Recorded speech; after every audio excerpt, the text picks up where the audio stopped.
What's up? What's up? It's the Arthur Moats Experience with Deke. I'm Arthur Moats, and that's my main man, Deke. What's good, bro? Bro, what's the word, man? Not much. It's a party, bro. It's a I had a vibe, good weekend, man. I had a great weekend myself, bro.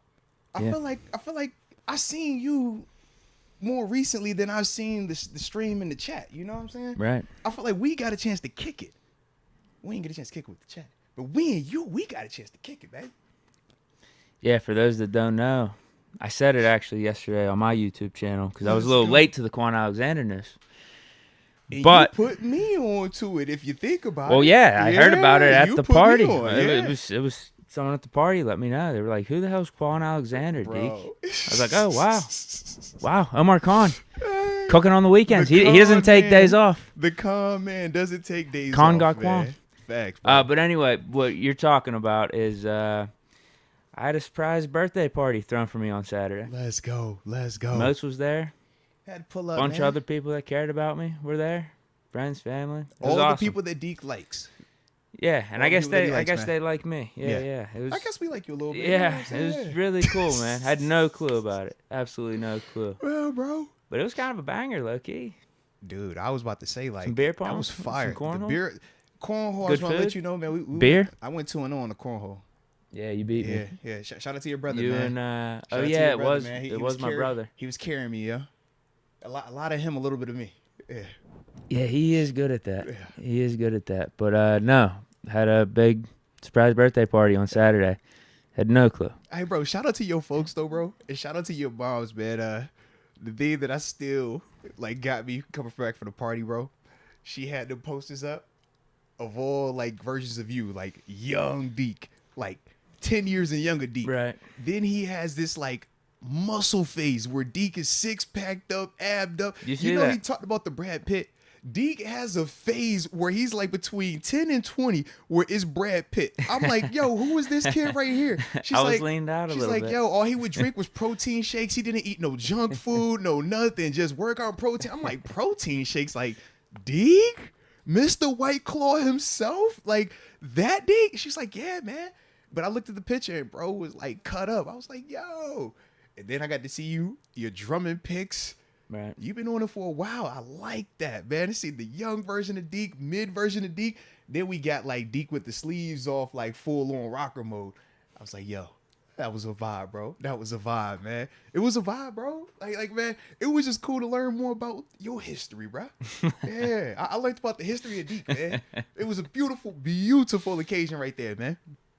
I hope it was entertaining enough. No, facts, or bro. worthwhile enough to hear. It definitely was, bro. It definitely was. Like I said, I feel like I'm an honorary member of the family. I've met so many aunts, uncles, cousins, second cousins, married into the cousin. Like, I felt like I was a part of the bunch, bro.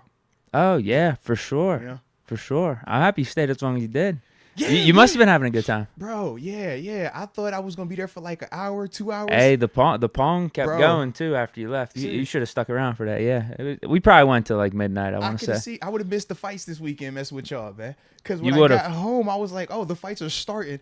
And I definitely did not think it was that late. But that's that summertime vibe, bro. Because it was beautiful out there, man. It was a beautiful day, bro. It was a beautiful was. day, man.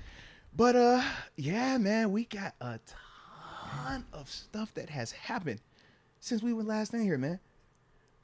We got a new signing. Yep. We got actual practices that we're going to talk about, react to. I was out there for a couple of them, saw some stuff. We had a retirement happen as well, you know? Is that real? I swear it's real. It's real. He actually retired. He's retired. Yeah, bro. Like on the retired list and everything. Still's already put him up there. It's legit, bro. It's not like we were going to cut him and that was Hey, our way of like getting around it. We're going to talk about it. Okay. We're going to talk about it, bro. We're definitely going to talk about it. Very random. And shoot, I'm trying to think. I don't think we've been in here since my personal news of my daughter becoming a licensed driver and having her own car now. Yeah, bro. It's been a lot. So, with that being the case, man, let's get into this thing. And yes, Rod Dollars, it is Bud Crawford versus the world, man. Y'all saw what he did, man. He went fishing for the big fish, and even big fish get caught, okay? But shout out to Earl Spence, man. Nothing but love and respect for him as well. Big fan of both of them dudes. But, baby, if you got a chance to watch that fight, don't run up on Bud. Don't you run up on that man, all right? But with that being the case, let's start the show the way that we always do, baby. Let us know where you are tuning in from in the comment section. We'll give you those big boy shout outs to start today's show. And please don't forget to hit that like button one time for the culture. And don't forget to subscribe if you have not done so just yet. Whew, baby. Well, we got our first guy in the house, Kyle Monier, the 802, Green Mountain State. Hey, Been a man, minute. Missed you guys. shout out to Cal, man. Well, you know what? Sometimes it's okay to disappear during the off season. Now that it's time, though, season said, now we need you, Cal. We need you, all right? So let's roll with it, man. But glad to have you in the building today. Martell Pack, the chef is here. Cook it Delco, up one PA. time. Cook it up one time. Straight the pot. You know how we do. I guess the chef is his nickname. Come on, baby. We got Rod Dulles, I think talking about the fight here, took the big fish back to Omaha to serve some surf and turf. Bro, it got gory. I've never seen Spence get beat like that. Spence was he had his own 3 belts. Undisputed, not undisputed, 3-belt champ, undefeated, God tier in his own right. Supposed to be the baddest man in his own right. Pound 5, I think he was top, I think he was number 4 on the list. When I tell you, Deke, Bud beat this man so bad, bro. Like, dropped him in the 2nd. But in the 5th, he was over here like, bro, maybe I should stop this fight. Like, yeah, it got gory, bro. It got real gory. But it was a heck of a show, though. It was a heck of a show.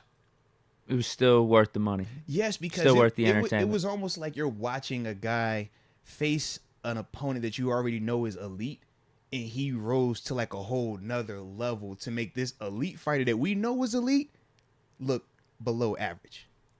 It was insane. It was like a masterclass performance. So it's like, even though it wasn't a close fight, you're just witnessing like this great performance, and it's just like, wow. Just so sit even back though it and wasn't a appreciate. close fight, you just could appreciate him rising because you just didn't know. But that's why you need them fights. Like, think Ali Frazier, Ali Foreman, you know what I'm saying? Tyson, like, it was like on that type of tier, bro. But it was like, yo, he rose to a whole nother occasion. Insane, bro. Insane. Greg Ellis, 717, Lancaster, PA, as always. Let's go. Shout out to Lancaster in the building, baby. Swanchy, Whittier, California.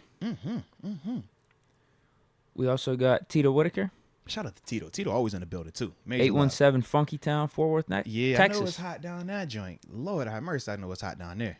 828 Style, what's up from the 828 in Hickory, North Carolina? Let's go, man. Let me tap in. Can I get in some of these real quick, Deke? Yeah. All right, so you know I got the homie Quan Summer, not to be confused with Quan Alexander, but you know I had to shout your name out one time for this culture. 323 Watts, California. Then after that, we got Dante Baker tuning in to 703 Alexandria, Virginia. DJ Lundy, you know he from the crib. 757 Norfolk, Shark City. I see you, baby. And we got Chris in the 412 Bridgeville to be exact. Well, hello, partner them. Let's get it. And you can't forget Ryan McPherson. You know, he in the 480, Gilbert, Arizona. Utopia's album of the year. I see what you're doing there. Have you checked out the new Travis Scott? No. All right, it is fire. It's a long, like, I think it's 19 songs on it, 19, 20 songs. I just felt like it started out a little bit slow for me. He had some in the beginning part, but once I got about midway, I feel like it went crazy after that, man. But nah, shout out to Utopia, though, man. I done listened to that thing twice all the way through now, solely because of me having to go out there today and go training camp. How's it compared to Astro World? To me, Astro World is better, but Utopia is still dope, though, if that makes sense. It was just like, I don't know. Astro was like one of them ones, man. It's kind of like 50 Cent's Get Rich, Die Trying. Like, Has Travis Scott hit his peak? you know what I'm saying? Oh, I don't know. We'll find out. But if that's your peak and you come back with a Utopia, man, you ain't tripping. Because Utopia still hit, man. I'll have to check it out. Yeah, it still hit. But Astro, I mean, bro, it's Astro World. Astro World went like stupid. Like, you could put Astro World on right now, it's still going to go. The one before that was good, too. Yeah. There's some bangers on Travis that. got some stuff, bro. He got some stuff. But like I said, on this one, it just has a, to me, I felt like I was listening to a Kanye album, bro. Like OG Kanye, not like the gospel one, like Yeezus, Twisted Dark Fan, like that time frame, like heavy influence. Like, and if you put it on, you would know. You'd be like, oh, I get what you said. Like, it's a vibe. So for me, I'm a big Kanye fan. So that's why I already was like rocking with it, because you could just feel his handprint on it. He has some stuff where he like produced some of the tracks, but just the whole flow of the album reminds me of like a Kanye joint, bro. Okay. Kanye still doing music? Absolutely, man. Hey, listen, people can say what they want about Ye, but when it's time to do that, you gonna be hard pressed to He find got a better anything one, coming bro. out? Come on, man. You got an album coming out? I don't know, actually.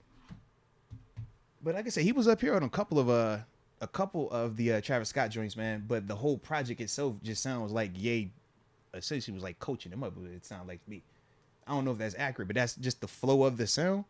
It sounds just like if Ye produced it, Ye did it. If Ye put his name on it, you'd be like, all right, this is a Ye album. Yeah. Bink the Patoozy says Utopia is Travis's Yeezus. Yeah, that's what it sounds like to me, bro. So he's switching up the sounds a little bit. Yeah, but his switch up just sounds like Kanye.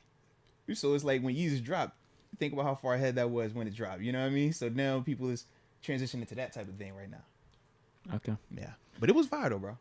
It was still good. I'll say a couple more here. Case Yates, 903 East Texas. East Texas. Let's go. Yeah, because the one dude that got beat in that fight, Earl Spence, he's from Dallas, Texas. You know what I mean? So Texas might have been a little down bad, but from Omaha, Nebraska. So, you know, the Davis brothers, they probably hype about it. Yeah. And then last one, I'll say AG3. What was he on? Ohio. Where? Was they on Ohio? I don't even know where that's at, broski. I don't think anyone does. Shout out. Never heard of the place. Either way, shout out, man. But no, bro, it was fire, man. Like I said, when we had the boxing matches, we had the UFC fights. We seen the dude get his head kicked off. This is the second time somebody got their head kicked off in Utah, Deke. If you fighting in Utah, watch out for the leg kick. Watch out for the head kick, all right? Because, yeah, it gets real out there, bro. It gets real. Dustin Poirier, I mean, he's still a winner. He talked about how, you know, coming from where he's coming from. It don't matter, he still won. But he got his head kicked off, Deke. Don't let nobody tell you otherwise. Got kicked completely off. Pop. Scary. But it was fire, though, man. 2 knockouts back to back, you know? See Spence get the hands put on him, and then see Poirier get the hands put on him. Yeah, unfortunately, I didn't see any of it. I was at the pong tables. I was gonna say, like, by the time that came on, I don't even know which stage you might have been at, bro. You know what? It was getting good. It was getting active at the party, bro. Was. I was milder than usual though for that day because I was coming off of a terrible experience on Friday night. Terrible. Hey, yo, I forgot about the Friday story you told me. Right, oh, yeah. Yes. Yeah. Took a Zyn for the first time. Oh, my gosh, bro. Took me out. Absolutely took me out. My dog was down. Sweating bullets 4 minutes into taking it. No. Describe the sweat. It wasn't just sweat. I mean, bullets. it's dripping off of my forehead, onto my legs, onto the floor like I'm sitting in a sauna. This is like having that pouch in for like 5 minutes. That's it. You know, you get nauseous as hell, lightheaded. I'm like, you've got to be kidding me. You've got to be kidding me. Go home, puke everywhere. It's ridiculous. Oh, man. Next morning, this is the same day as the surprise party. Yeah. Get up at 6 a.m., 6:30 a.m. to go golfing.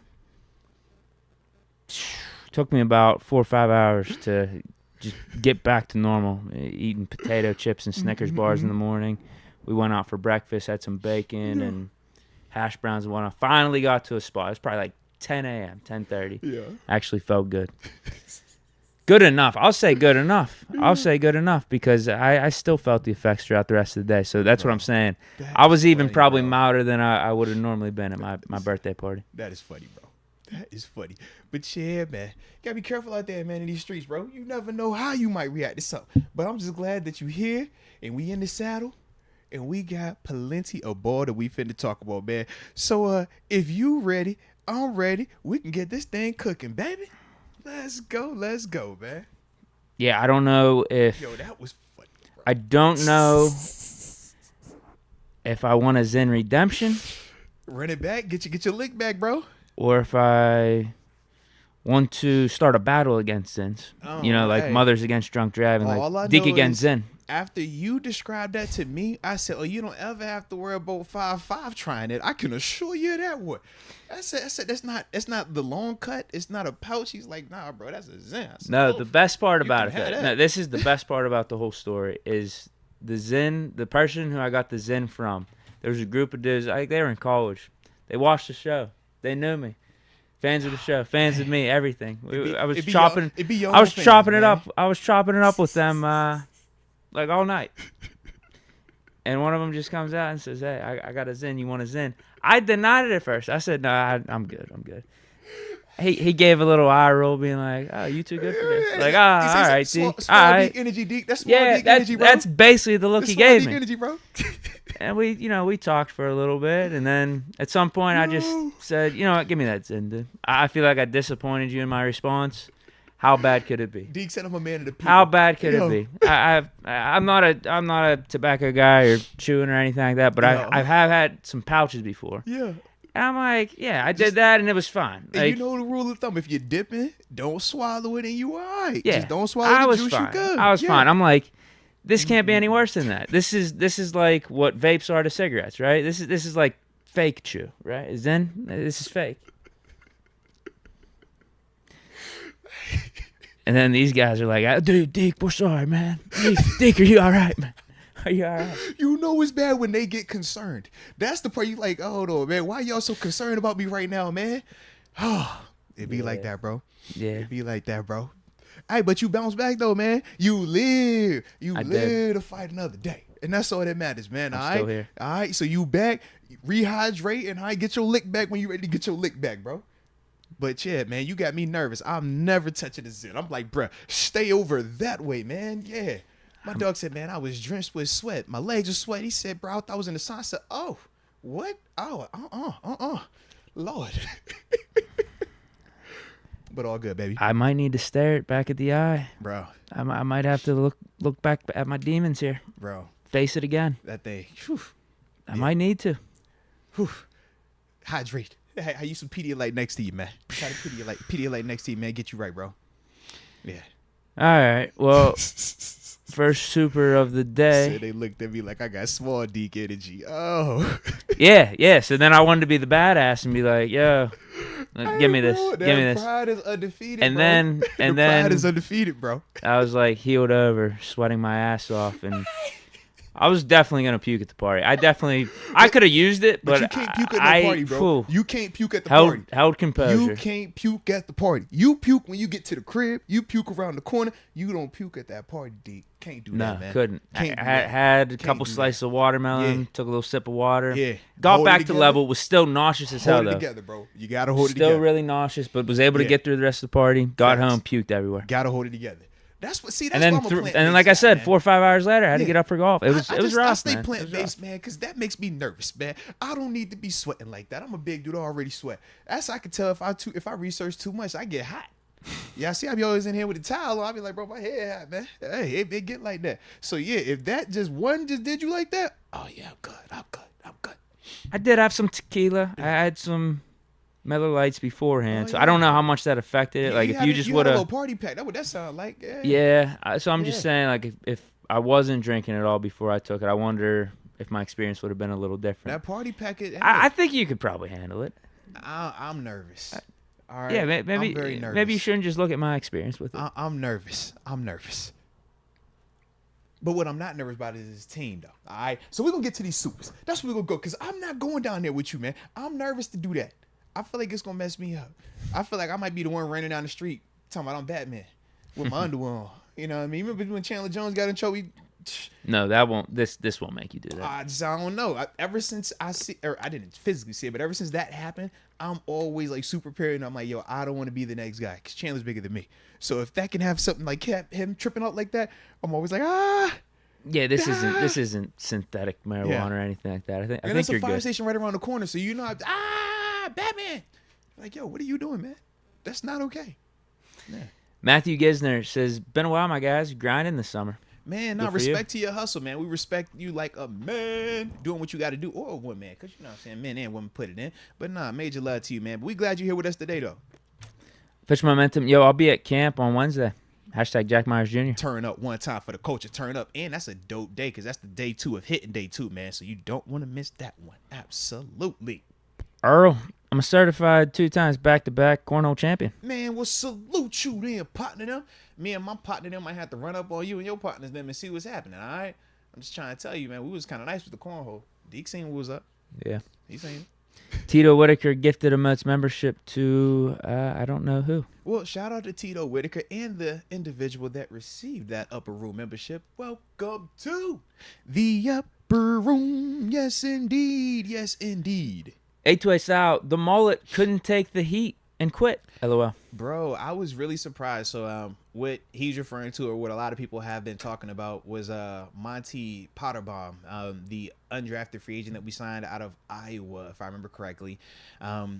Retired on was it Thursday? No. I was just out there Saturday. I thought it was like Sunday. yesterday. Yeah, Sunday practice. Yeah, because today is Monday. So I was out there yesterday. So it happened yesterday. He retired. Yeah, it was literally like before practice.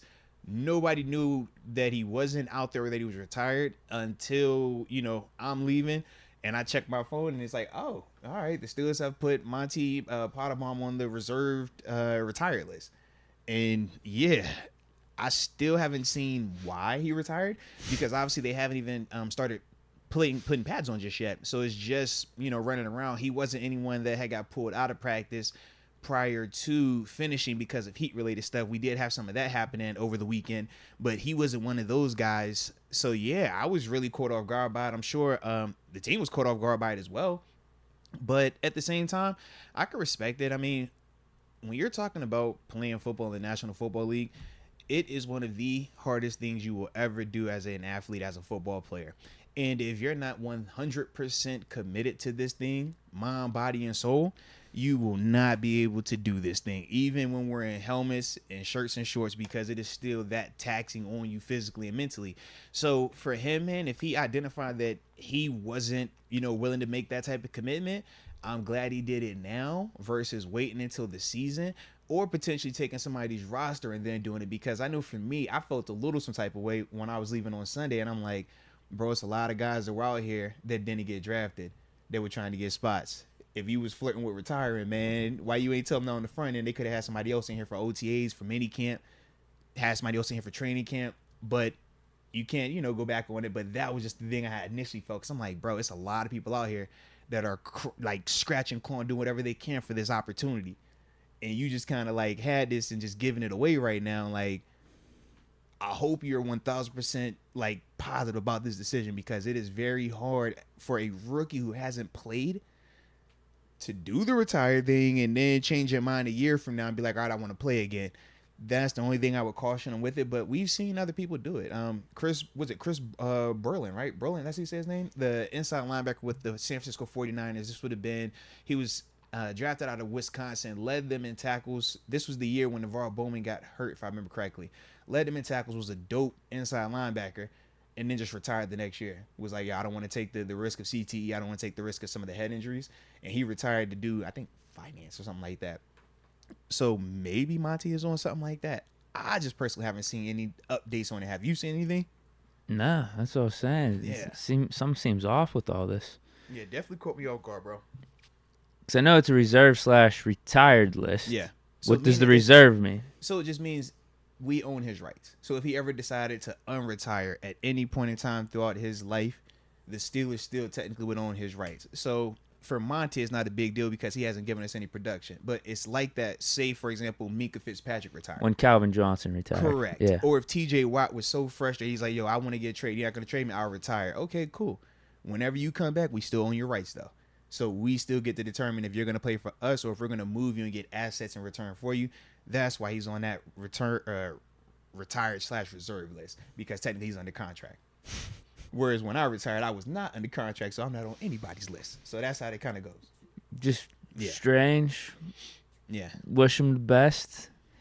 I think it's also weird, too, because he had a great opportunity. Well, yeah, great opportunity, but bro. I remember listening to an interview or two by him over at OTAs. Like a football guy, right? Seemed like a football guy. Yep. Grew up watching the Steelers, I Yes, believe. that's what.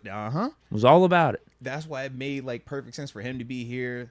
Full back, the crazy cut, like everything was perfect for him. And even his skill set, based on the guys who are on the roster, Connor Hayward is a different type of player than what a Monty Potterbaum would have been for us. So this had to completely be. How was he looking out there? Put it like this: they weren't in pads. So fullbacks, like, you're not fullback in shirts and shorts is like D-line and O-line in shirts and shorts. You're a battering ram. You can't go batter ram somebody right now. So technically, this is when practice is the most chill for you. That's why another reason for me where I was surprised. Usually if a guy's going to like drop out, they either do it the week prior to reporting to camp or when you start hitting. When you start hitting, that's when dudes are like, bro, I'm physically sore. Mentally, I'm drained. I miss my folks. You're not giving me real money because it's training camp. That's when you find guys drop out. Or when they know they got to get ready to report to camp. They like, bro, I don't even want to deal with this. So you retire ahead of time. For him to get there and you retire on like the chill portion, and it was literally the last practice before the day off. So that was the other part. I'm like, dang, you did the first couple ones. Why don't you just get out of this, take the night off, see how you feel, and then go forward? But that's what I'm saying. I hope that, I feel like for him. I hope he's good. Yeah, that's what I'm saying. Because I'm like, bro, like that is something like the timing of it makes zero sense from just a athletic competition standpoint, because this was the chillest portion of practice for him specifically. The hardest part of practice for him, go run down on kickoff right now. But they're not even doing full coverage because they're not in pads. So that's why I'm like, yo, this is OTA practices. It's just hotter, but it's OTAs. Now, tomorrow it changes. Tomorrow is real football. If he would have retired tomorrow after practice, I'm like, hey, I get it. Hey, a lot of guys have come out there and a lot of guys have left out of there. Just like that, man, we don't fault them. It's not for everybody. It's not, bro. It's not. But for him to do it when you would like the chillest portion and you're a chill position, like you're a wide receiver, not like you're a DB, where you got to like run right now. Like, nah, you're chill, bro. So, yeah, it had to be internal for him, man. But I commend him, man. I know it's never easy to walk away from the game. So for him, man, salute him. But it's never easy to do, bro. My own conspiracy theory is he saw Cole Holcomb starting to heat up over these last couple practices and realized like he's never going to be the mullet guy. It's only one mullet guy. There's only one mullet guy, and if Cole Holcomb's going to be our starting linebacker, yeah.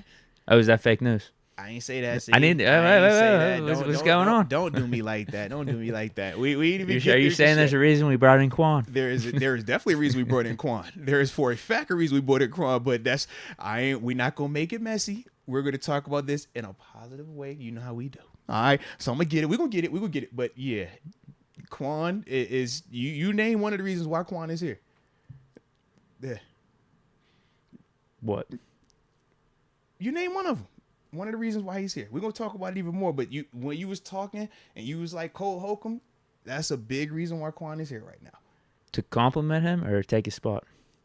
We'll talk about it. No? At least a compliment. But yeah, let's talk. I mean, do you want to start with these supers? Yeah, let's keep going with the supers maybe. Because I'm sure someone's going to bring up Quan or and then maybe Holcomb. We just popped the little thing up. Yeah. I'm trying to think if I had anything else, though, with Potterbomb.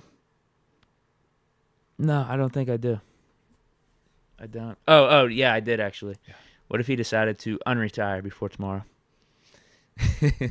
He's playing with fire. He's playing with fire. I feel like, I was going to say, I feel like Tom would say, that's cool, you're cut. You're cut. I'm serious, yeah. Because if you're already a dude that's competing to get a roster spot, like you're not a guaranteed or you're not a top 30 player on the team, you ain't got time for you to be, all right, 1 foot in, 1 foot out. Because if you're going to retire in the chillest part of the season, what happens when it's November? When it's December? You feel me? I would pay to hear that conversation between him and Tomlin. If he said, hey, coach, I'm going to unretire. Give me another chance. You're like, I'm happy for you. Yeah. Go ahead. You can get even more time off now. All right? Get even more time off. My gift to you.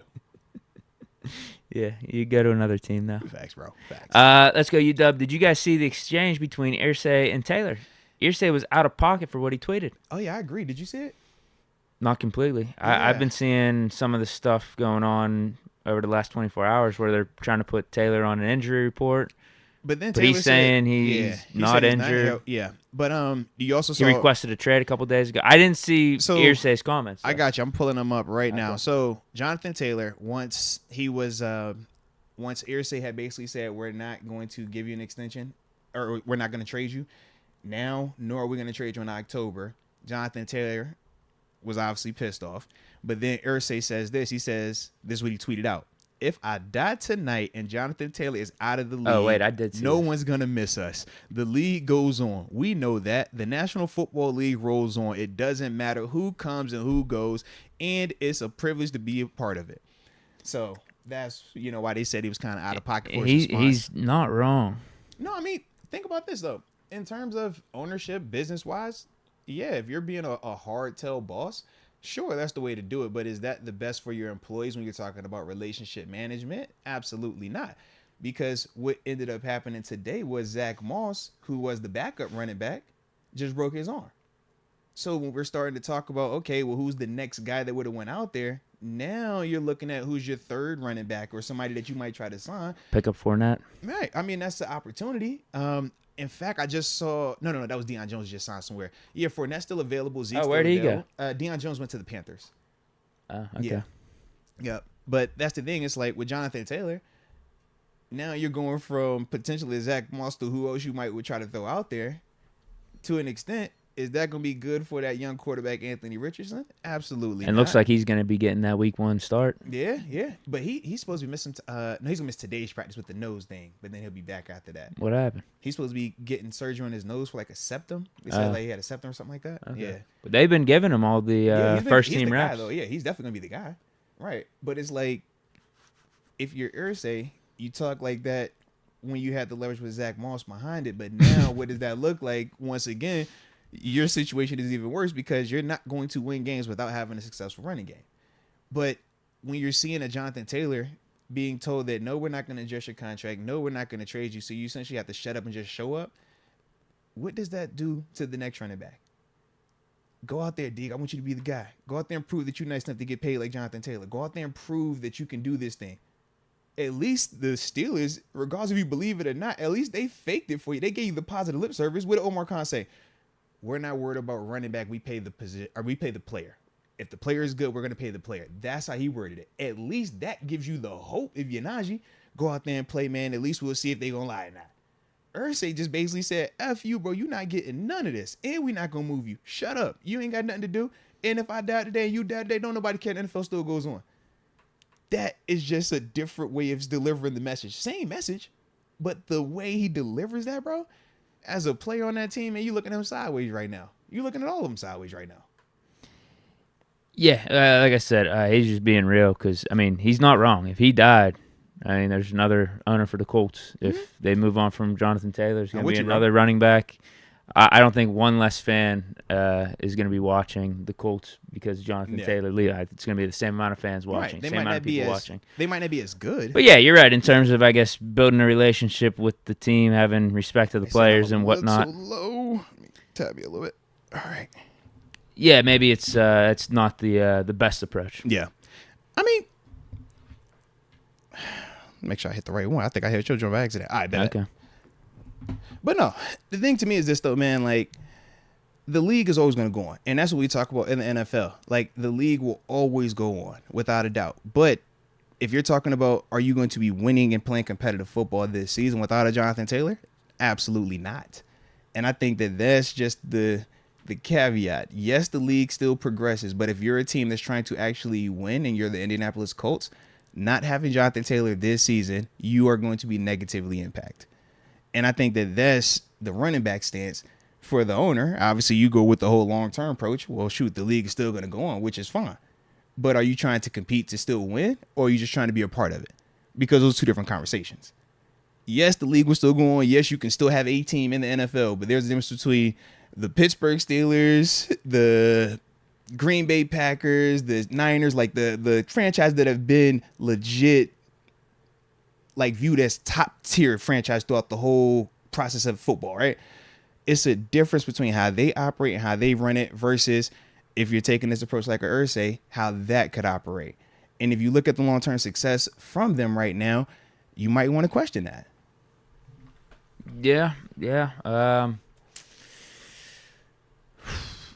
I don't really know. So, what is Taylor trying to get this extension right now? Is that what he's looking for? I guess he's eligible. No, is he?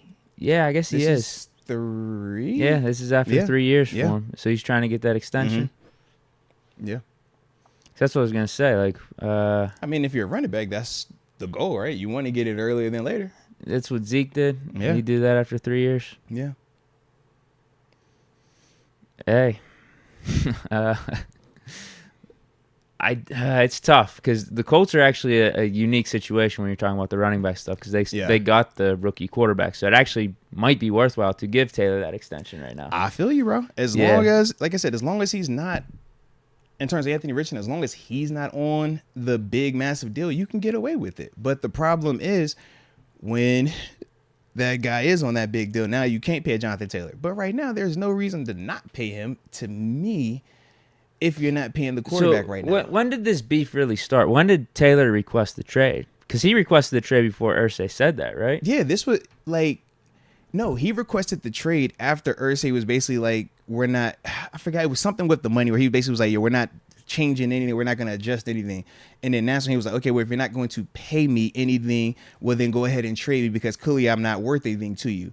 And then Irsay came back and said, we're not trading you now, nor are we going to trade you come October when the trade deadline is. Yeah, probably not good for vibes for your franchise. And then that's when he followed up with the tweet afterwards. So you're like, dang, bro, like you really trying to go hard on this thing. And this is arguably your best player on your team. Like you can make a case for it, you know? But that's how it is, man. Yeah, and you got this rookie quarterback coming in. Yeah. Going to start his first year. That's tough. Yeah, it's tough. I would like to think you'd want to get as much help around him as you can. Taylor with that O-line. Like they might be able to do some things. They got whatchamacallit, the Eagles' old OC, so yeah, he'll try to implement some of that Eagles system over there in Indy. Yeah. Division's week. There could have been good vibes going into the season, but I guess not. But you got the owner really playing hardball with it. And here's the thing. I guess you didn't need to say that. Again, Yeah. I think he's just being absolutely straight up about it. Yeah. But at the same time, you could have had the back and forth with Taylor and the contract negotiations and stuff without having it go this sour. Yeah. Like I said, you could have just kept it business. It's all right? about how you talk to people. You think about how Omar Khan spoke on the situation here and the potential of that with Najee. And then you just think about how Irsay spoke about it directly to a Jonathan Taylor. And you tell me, if you're an employee, who would you rather work for? That's the stuff I'm speaking on. Because as a person who's been in these rooms, bro, that matters. As a person, when you're coming up on a deal and you see the first guy get treated like that, get talked to like that, you're like, bro, I don't want to stay here. I'm not trying to negotiate to stay here. I'm trying to do my 4 years and I'm out. That's what starts to happen. That becomes the mindset. And why is that even more important? Who did you just draft? You just drafted a first-round quarterback. He's watching how you're treating and talking to the star running back. Even though he's a different position, it still is a residual. He's still going to be thinking about that when it's his turn. And that's the stuff that you got to be careful with, man. But enough about them dudes. Let's get back to us. But shout out to Let's Go UW, man. Shout out to Let's Go UW. Fish Momentum. Shout out to the chat fam, even Trina. Shout out to Trina. Absolutely. Absolutely. And yes, Remix, you got to talk to me nicely, baby. Absolutely. I mean, that's the thing, man. Your team is only as good as your players. Like, you have to have the talented players out there. So we can continue to make the case of, oh, man, just swap them out. But you're not swapping out a Jonathan Taylor with another Jonathan Taylor, man. Dondre Zell, I like this GP Joey training camp matchup. I do too. Nah, facts, man. This is what we need, man. For both of them dudes, it's good on good. You got two young guys battling each and every day, and that's really what you want to see, because they're both going to improve each other. To me, some of the stuff I've seen, I'm just ready for them to put the pads on. You know, I think both guys have done some really good stuff. I think both guys have had some coaching moments, whether they're facing each other or facing some of the other players in training camp, from what I've seen as well. But starting tomorrow, when you get the pads on, I think it's really going to heat up a lot more for those two dudes. Yeah, and I don't mind the little scuffles, getting a little physical and whatnot. Mm-hmm. That's what you want. Dudes with an edge, as long as it doesn't go past the field, which I don't think this is, right? Just keep it there. Keep it competitive on the field and whatnot. That's what you're looking for, that blue-collar mentality. Yeah. And we know GP has it, so if like JPJ, it's almost like what Tomlin says, iron sharpening iron. And these guys are supposed to be two cornerstones for this franchise, two studs hopefully at their respective positions. So, yeah, I'm good with a little back and forth. Yeah, and I just want to say this: media always tries to over sensationalize stuff. Media likes to put the gas on certain things to make it sound way more sensational, way more gory and gangster than what it actually was. And we're going to leave it at that. But I'm just glad that them two young dudes, man, got a Coach Tomlin in there. So that way you don't allow the media to make something that isn't there something. Because when you see the report, oh, he snatched his chain. You're like, bro, now that sounds like something totally different than what actually happened. But the way that it came off in terms of the media writing that story and sensationalize it would make you think these two dudes need to go out there and do something different. JPJ, are we looking at you sideways? You got your chain snatched? You see what I'm saying? But that was not the case whatsoever. It happened on that play. On the play, saw, yeah. Right? It was offensive PI. We ran him over. GP pushed him over a little bit.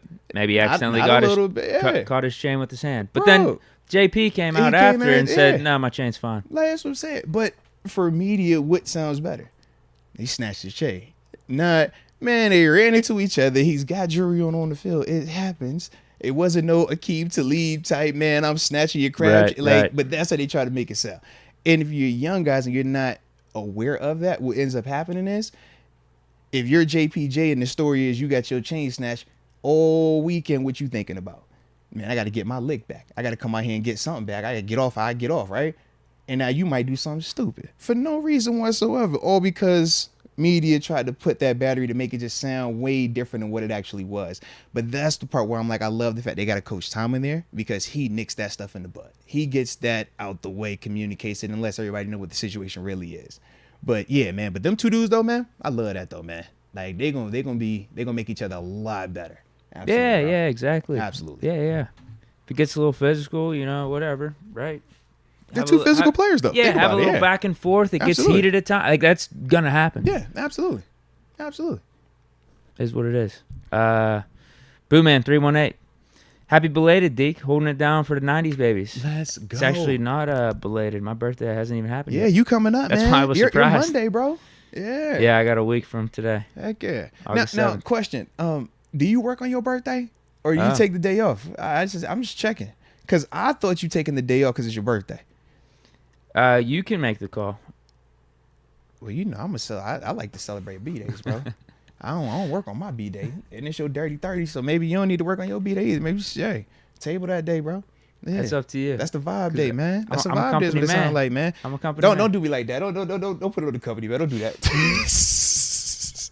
I'll do whatever. That you do. Don't you put it on the company like that, man.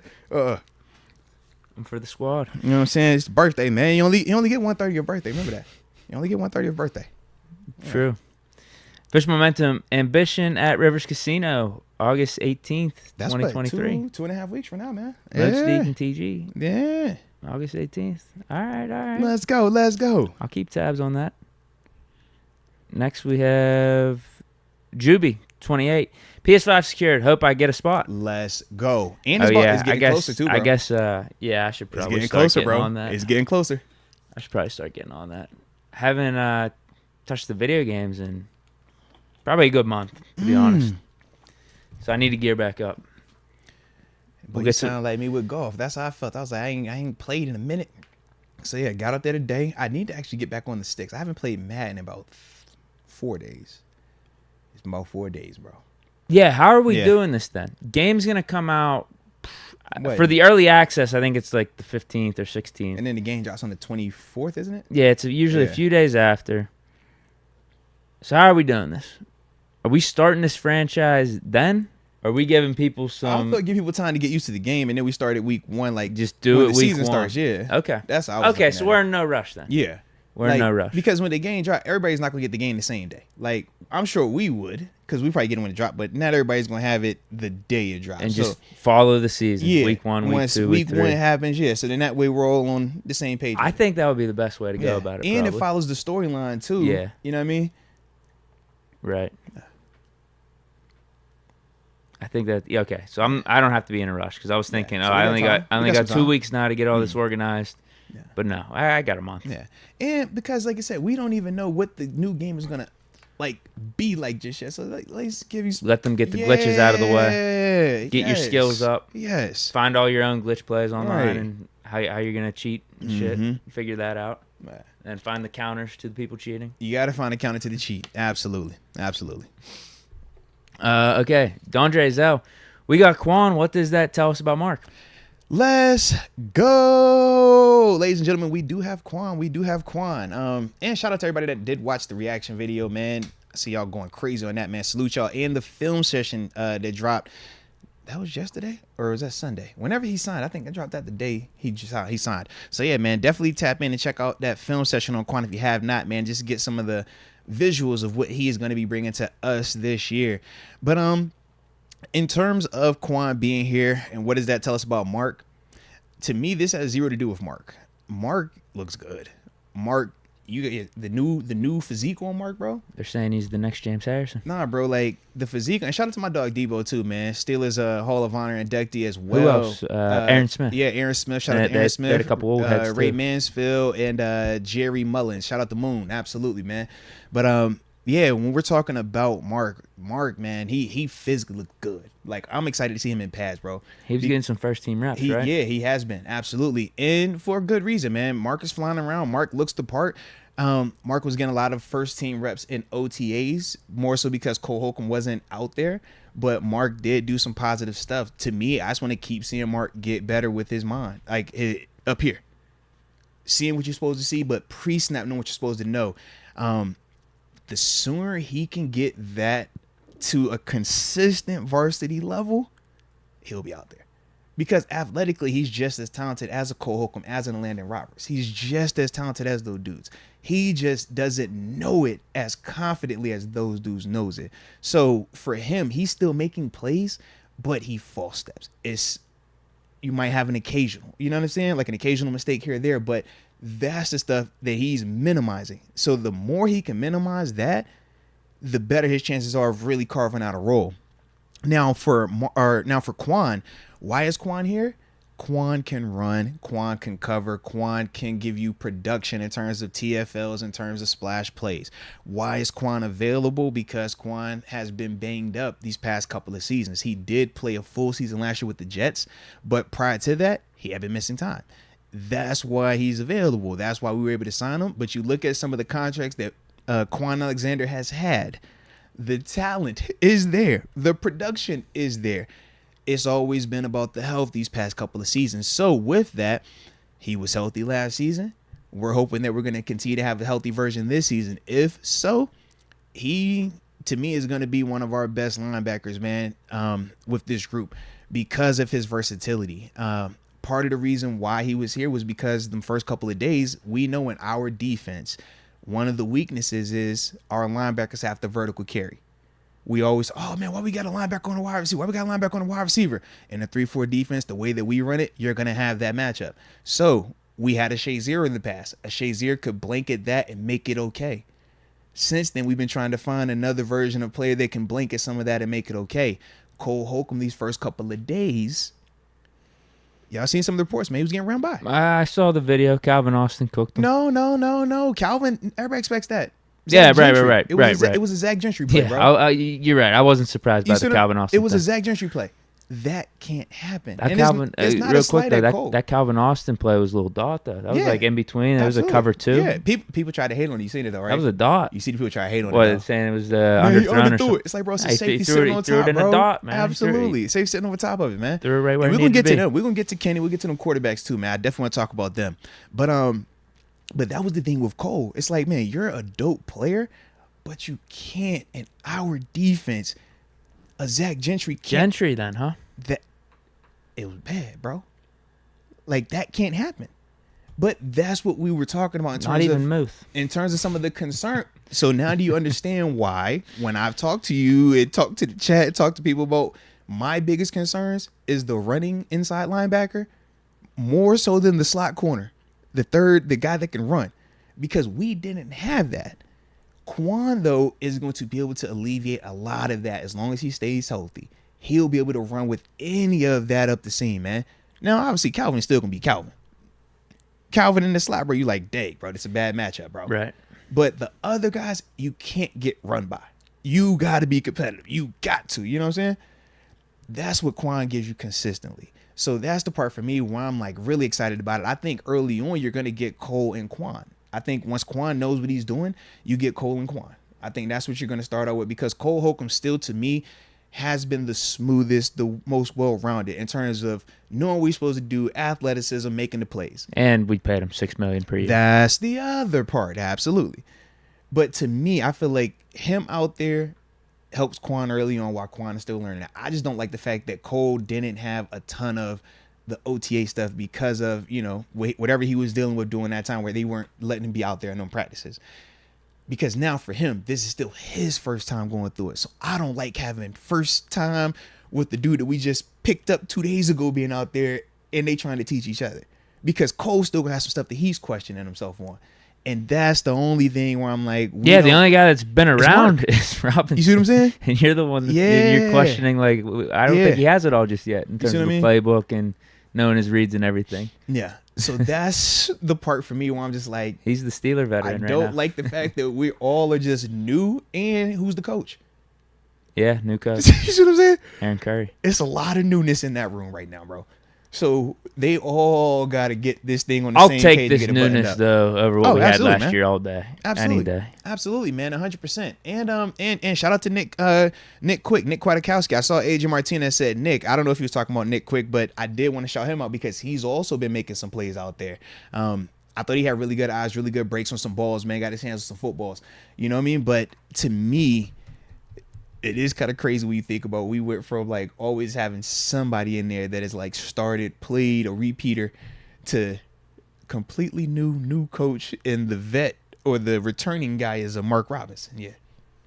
I'm with you. I think Quan could be our best inside linebacker if he can just stay healthy. Really, that's healthy, it. Bro. Because if we give him the snaps, he stays healthy.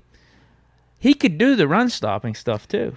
The problem is, the problem is he tries to hit too big and then he gets himself hurt. Bro, but then you combine that with the coverage. Like we are talking about him like a Pro Bowl player, and that's who he was in his prime. He was a $14 million linebacker. Right. Acting like he was a scrub. Like, nah. And I know people had questions. Stay healthy. Right, and rightfully so. You should have questions, right? Why is he available this time of year? That was the reason. It's the injuries, along with him not taking what he felt was less than his value. When are the details coming out? In terms of the contract? Yeah. Should be coming out soon. Today is Monday. So, yeah, it should be happening today. We should be doing something today or tomorrow, man. Yeah. But I will just say, for Quan, he probably just wasn't happy with the offer that we initially gave him back in May. Whereas now, that offer probably might have been different. Along with, for him, timing might be different. Back in May, you might be saying, you know what? Maybe I can wait and get something else to come here in June. All right, nothing came. All right, let me just get into camp somewhere. Who knows? Yeah, maybe you found a happy medium. You know? Who knows? Maybe Steelers upped their offer. No. He was able to come down off his initial. That's how negotiations go. Yeah. That's what I'm saying. I'll be interested at the number. Yeah. And the timing of it. It wasn't like we signed him day one of training camp. We've seen a couple of practices, and that had been the theme in terms of we're slower in the middle portion of our coverage with these inside linebackers. How do you think Mark was doing in coverage? He was still doing fine, but once again, it was just, like I said, it was a handful of plays, but the handful of plays happened with Cole. And Cole was supposed to be that guy. You see what I mean? So it was like when you see LB1 do it all kind of, and then you see Roberts and whoever else will rotate for LB2. But when you see 3 different body types all kind of give him the same issue, you're like, dang. We knew this going in though. We've been talking. This ain't the first time we talk about Quan. Think about it. We've been talking about Quan. We've been talking about Quan. I just thought maybe we'd bump Neil down as that guy. But that was what we said. We said that was one option. So we have options. We could band-aid it. But we said ultimately the best case would be to go get. Right. And this was one of the dudes that we had been talking about specifically as well.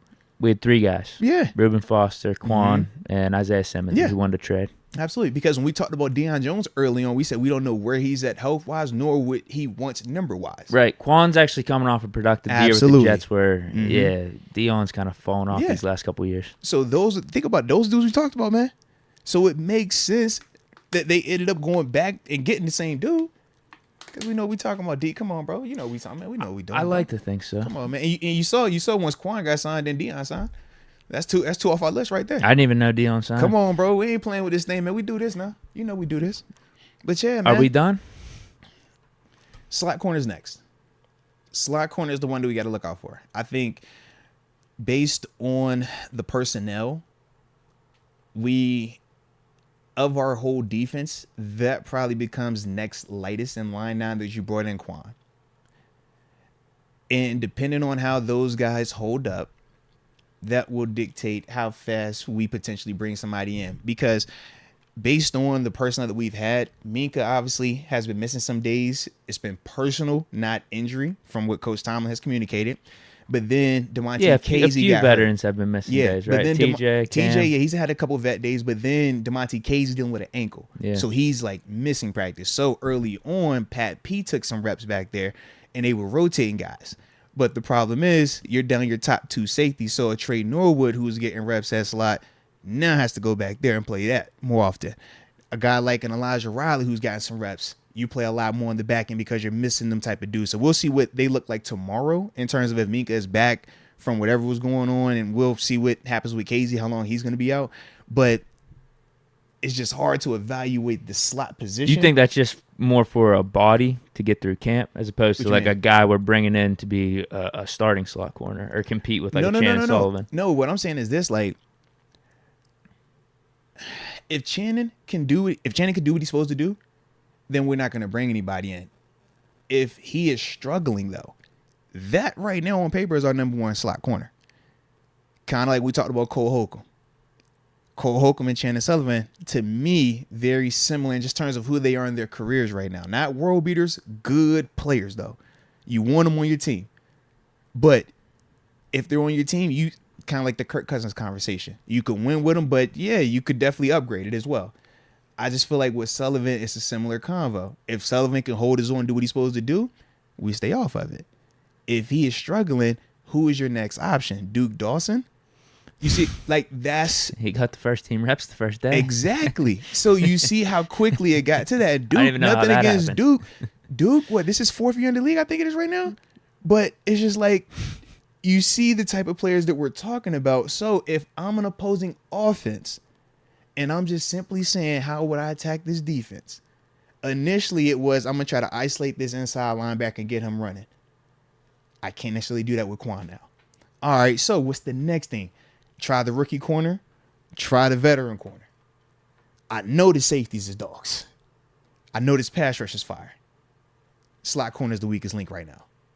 So that's where you hold. That's where you attack him, and you see if he can hold up. Now, if he can hold up, man, we nice right now. We're good. Now, here's my question, because I've been thinking about this over the weekend. Mm-hmm. You think we're that concerned about specific labels in the secondary? Yes, in this sense. Or are we just going to play JPJ as our cornerback 3, and reason why he'll be outside, Pat P inside, the reason why move them all around, yes, you know what I mean? The reason why I say yes is this.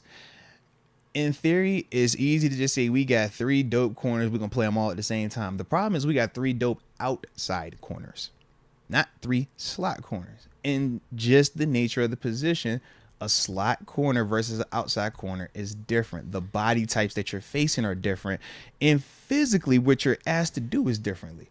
Yeah, help out in the run game. Yeah, that's what we talk about. The size of, nickel corners, a little bit shorter, quick, compact, but sawed off, right? Because they got to be able to hit.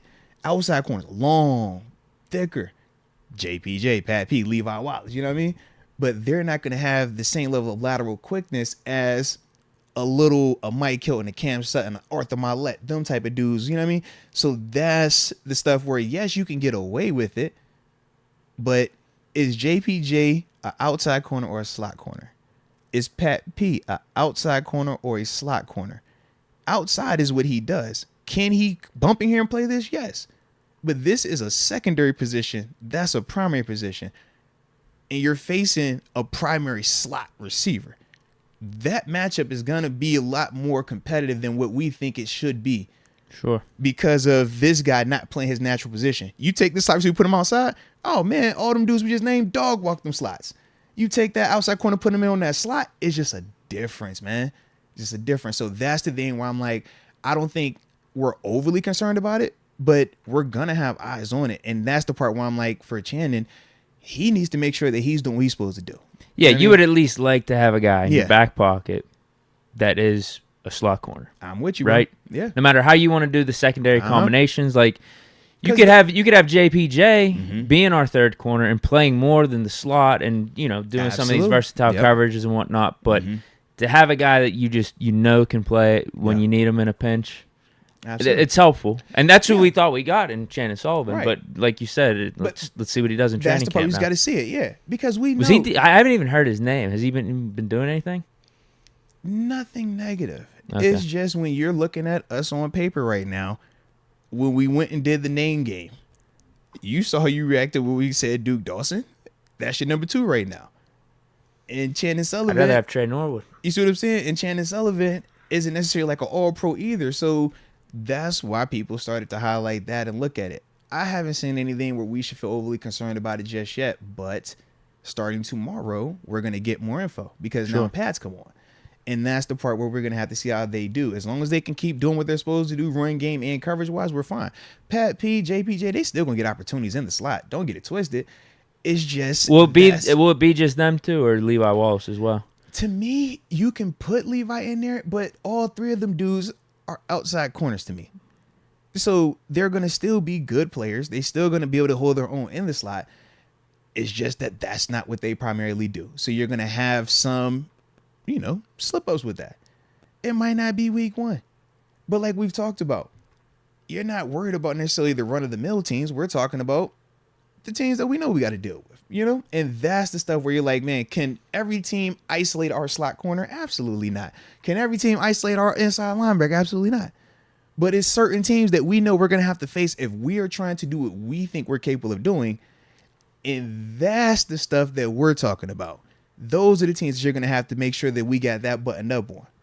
I get it. Yeah. And you want to have everything at your disposal to make adjustments on game day and stuff too. Mm-hmm.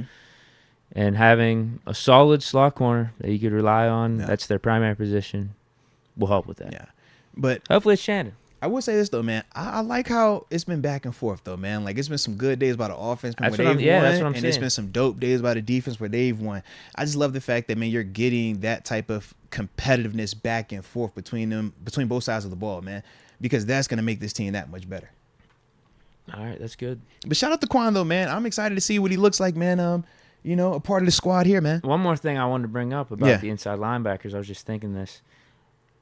The depth's really nice right now. Yeah. I feel like we got 5 starting capable guys. I'm with you, bro. In case of injuries. Mm-hmm. Now, are our guys that are 3rd, 4th, and 5th on the depth chart the optimal solution? But if we do get in a pinch with some of these injuries, at least you got a Kwiatkowski, you got a Mark Robinson. Right. Quan Alexander is the guy productive. we just brought in potentially as our 3rd guy. But again, that upside, he could be our best. Cole Holcomb and Roberts, we brought in. Like, those are 5 solid dudes. That's what I'm saying. Like, we feel really good about that situation, man. Yeah. Okay, that was Don Drazel. Mike Hood, shout out to Steelers Nation. Been a crazy summer, and I've been hit and miss here. Thanks for all the content. I'm super excited. The film breakdown made me a believer, Moats, if he healthy. I salute you, Mike Hood, man. You already know it's major love, man, and glad to have you back in the building, man. Whew, absolutely. But yeah, man, that's why I do the film things, right? Just so you can know what you get. Everybody talks about all the players as if they're the greatest thing since sliced bread, and some of them are. I saw a headline, Quan Alexander is the best coverage linebacker in the league. That's what I be talking about. You see what I'm saying? Like, bro, what we doing? I was like, damn, I didn't know he was like that. I think he would have played more than like 40, 50% of the time last year. All right. This is what we talking about, Deke. That's what we talking about. We got to drop a little tape on him, man. Like, all right, this is who he really is, okay? Quan is nice. Quan is definitely nice. Is he the best coverage linebacker in the NFL? I'm not going there. I would put my money on Fred Warner. I still like my dog Eric Kendricks. You know what I'm saying? Like, I would rather go that route first, man. But in terms of, like I said, why you should believe in him, you saw. He's fundamentally sound. He can beat you in terms of running game, putting hands on you, shock, lock, fundamentally sound that way. He also is able to do the things that we have been missing these past couple of years, which is be able to sidestep certain things because of him actually being in position to make a play, not taking wanting to path make of a play least too. resistance. Yes, because we talked about that. At times you're like, bro, make a play, just go do it, and the guy went and shoot. Quan, like, we've had guys in the past that play the blocker. Quan is playing the ball. That's like the Shazier type stuff where you're like, bro, I don't care about you. I'm getting that. So he can sidestep because how athletic he is, and because he's fundamentally sound, he's always in good position to be able to do some of this stuff. Whereas if you're not in position, you can't be backdooring stuff. And at times, we were experiencing that. Or it's like you backdooring, ain't nothing to backdoor, bro. Yeah. Like you just taking yourself out to play. Quan doesn't do that.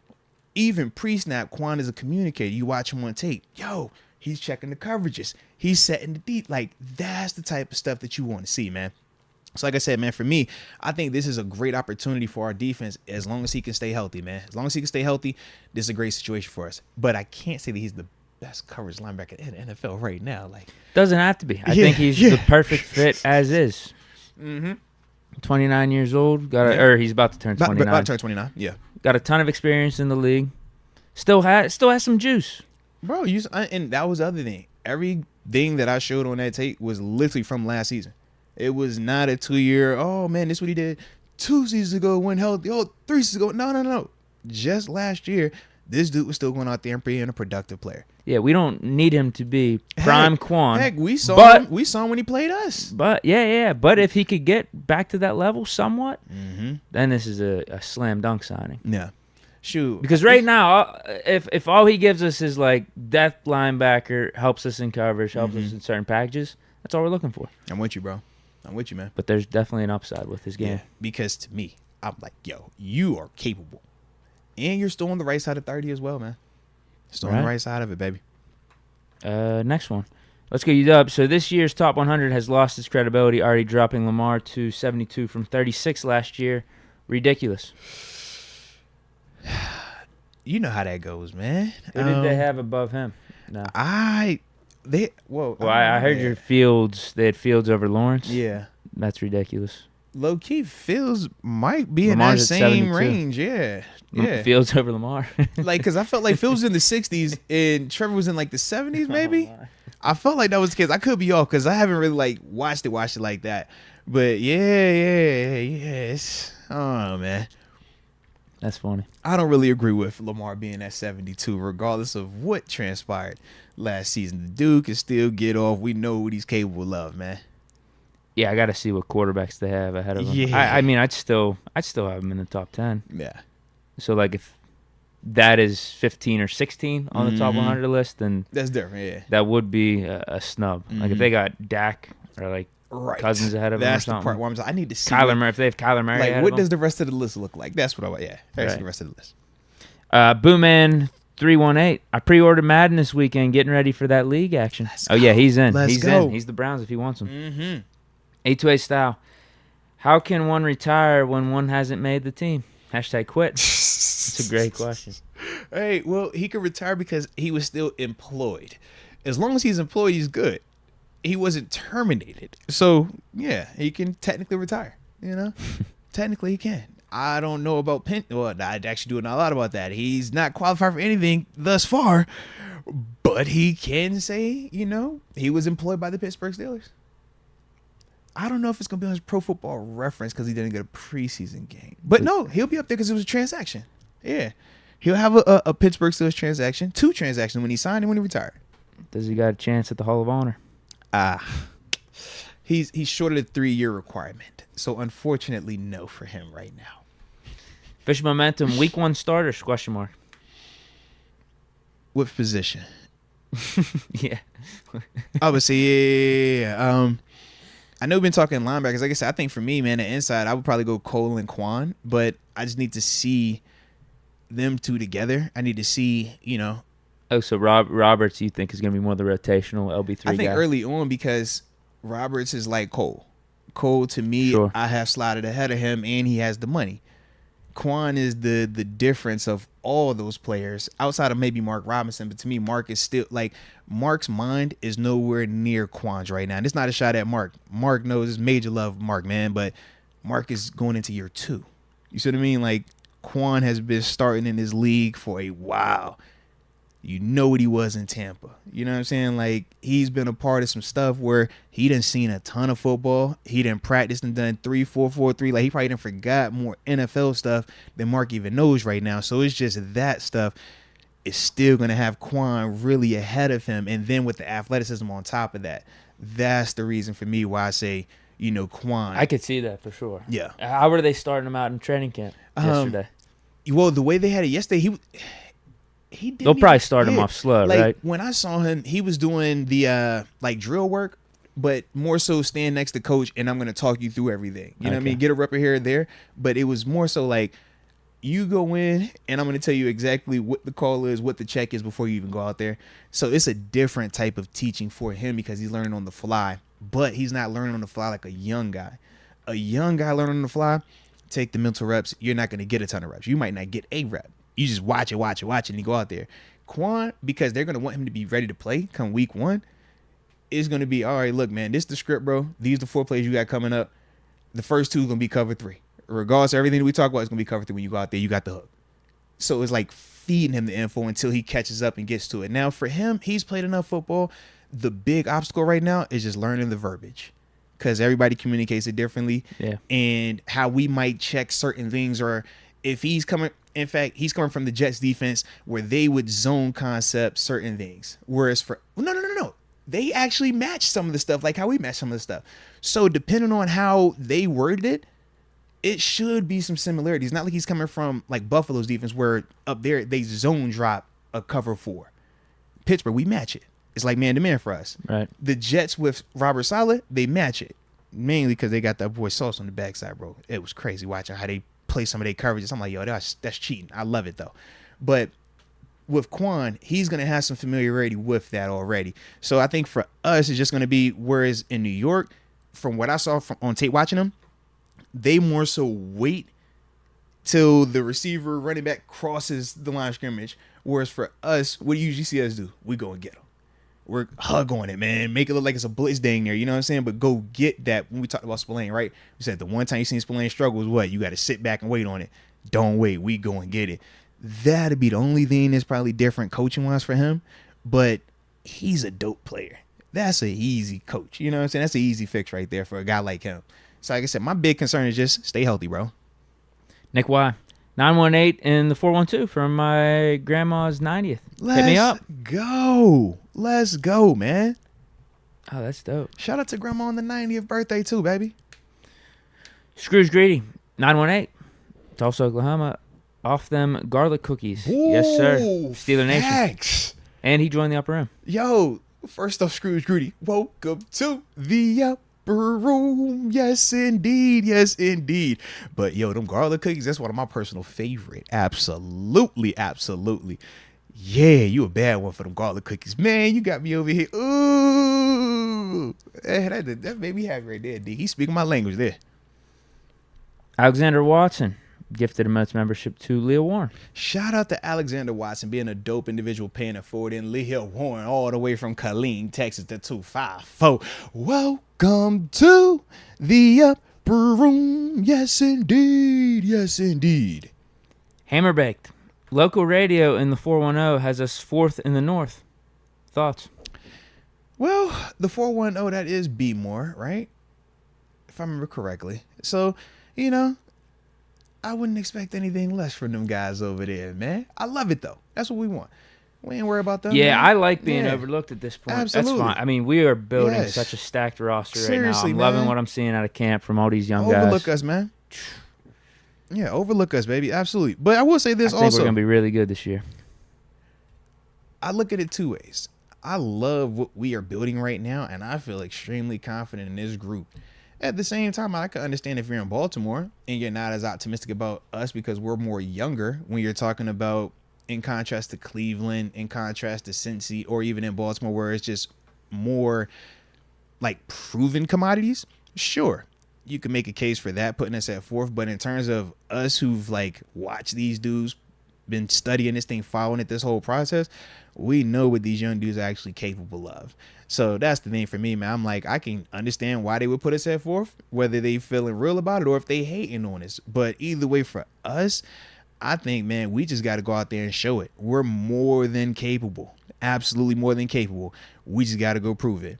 Because to me, the difference is right now, we talked about it. Kenny Pickett is not proven. In contrast to a Deshaun Watson or a Joe Burrow or a Lamar Jackson.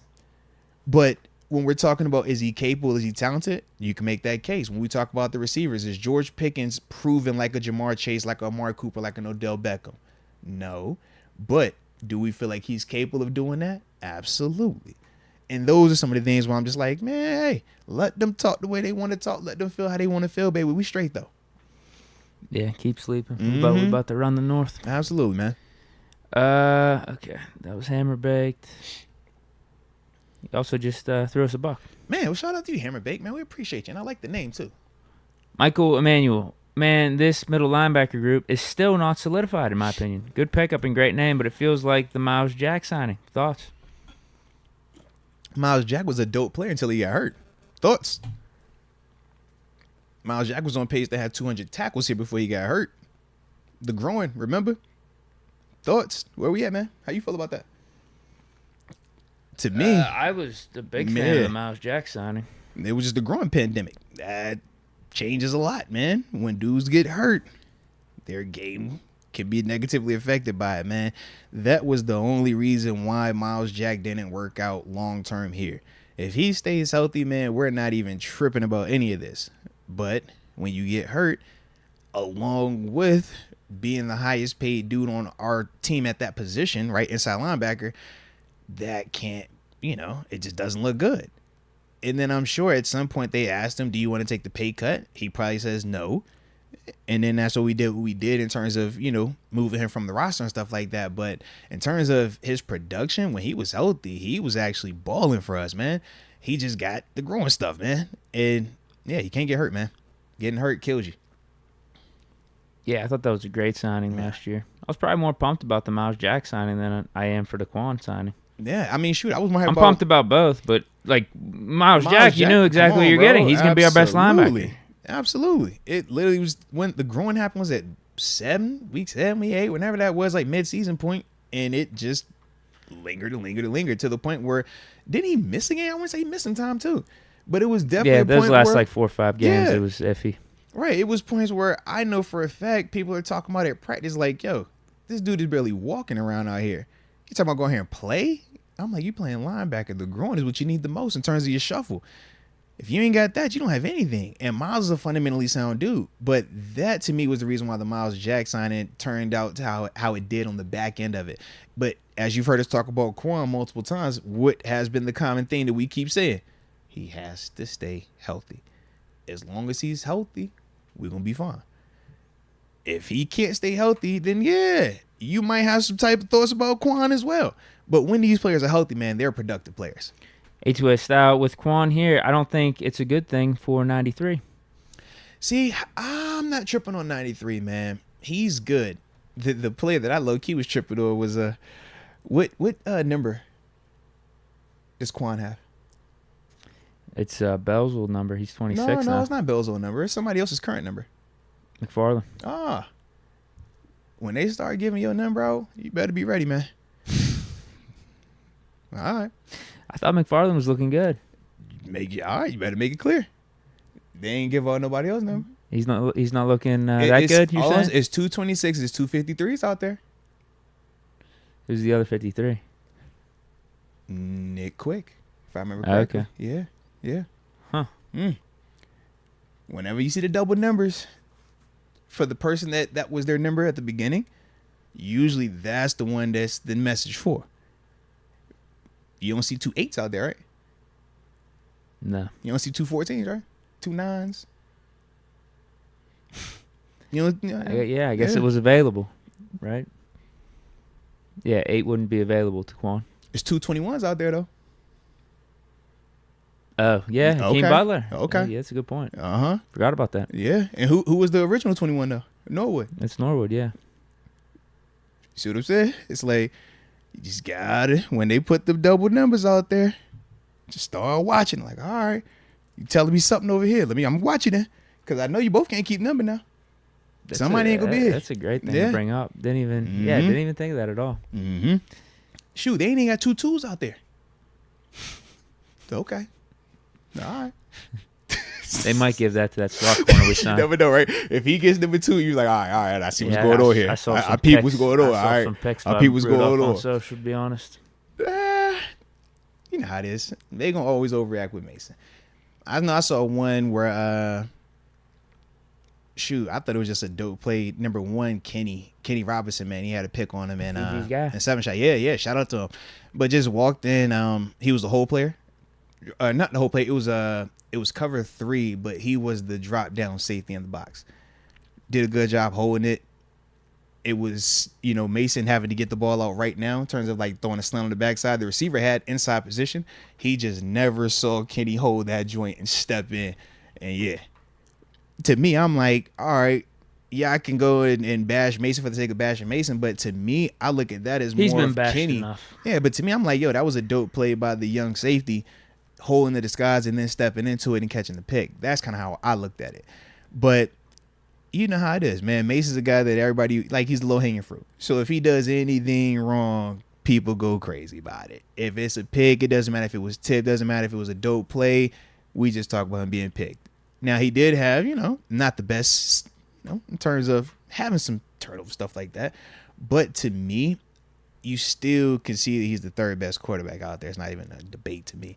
I know they're going to make the whole, well, man, maybe Tanner Morgan is about to get him. Because it's sexy right now. I don't because want it's that. Mason. I don't That's even not want the that. case. I would just want Mason, to, even if he never plays, because we don't want him to play, because that would mean 2 injuries. Absolutely, but man.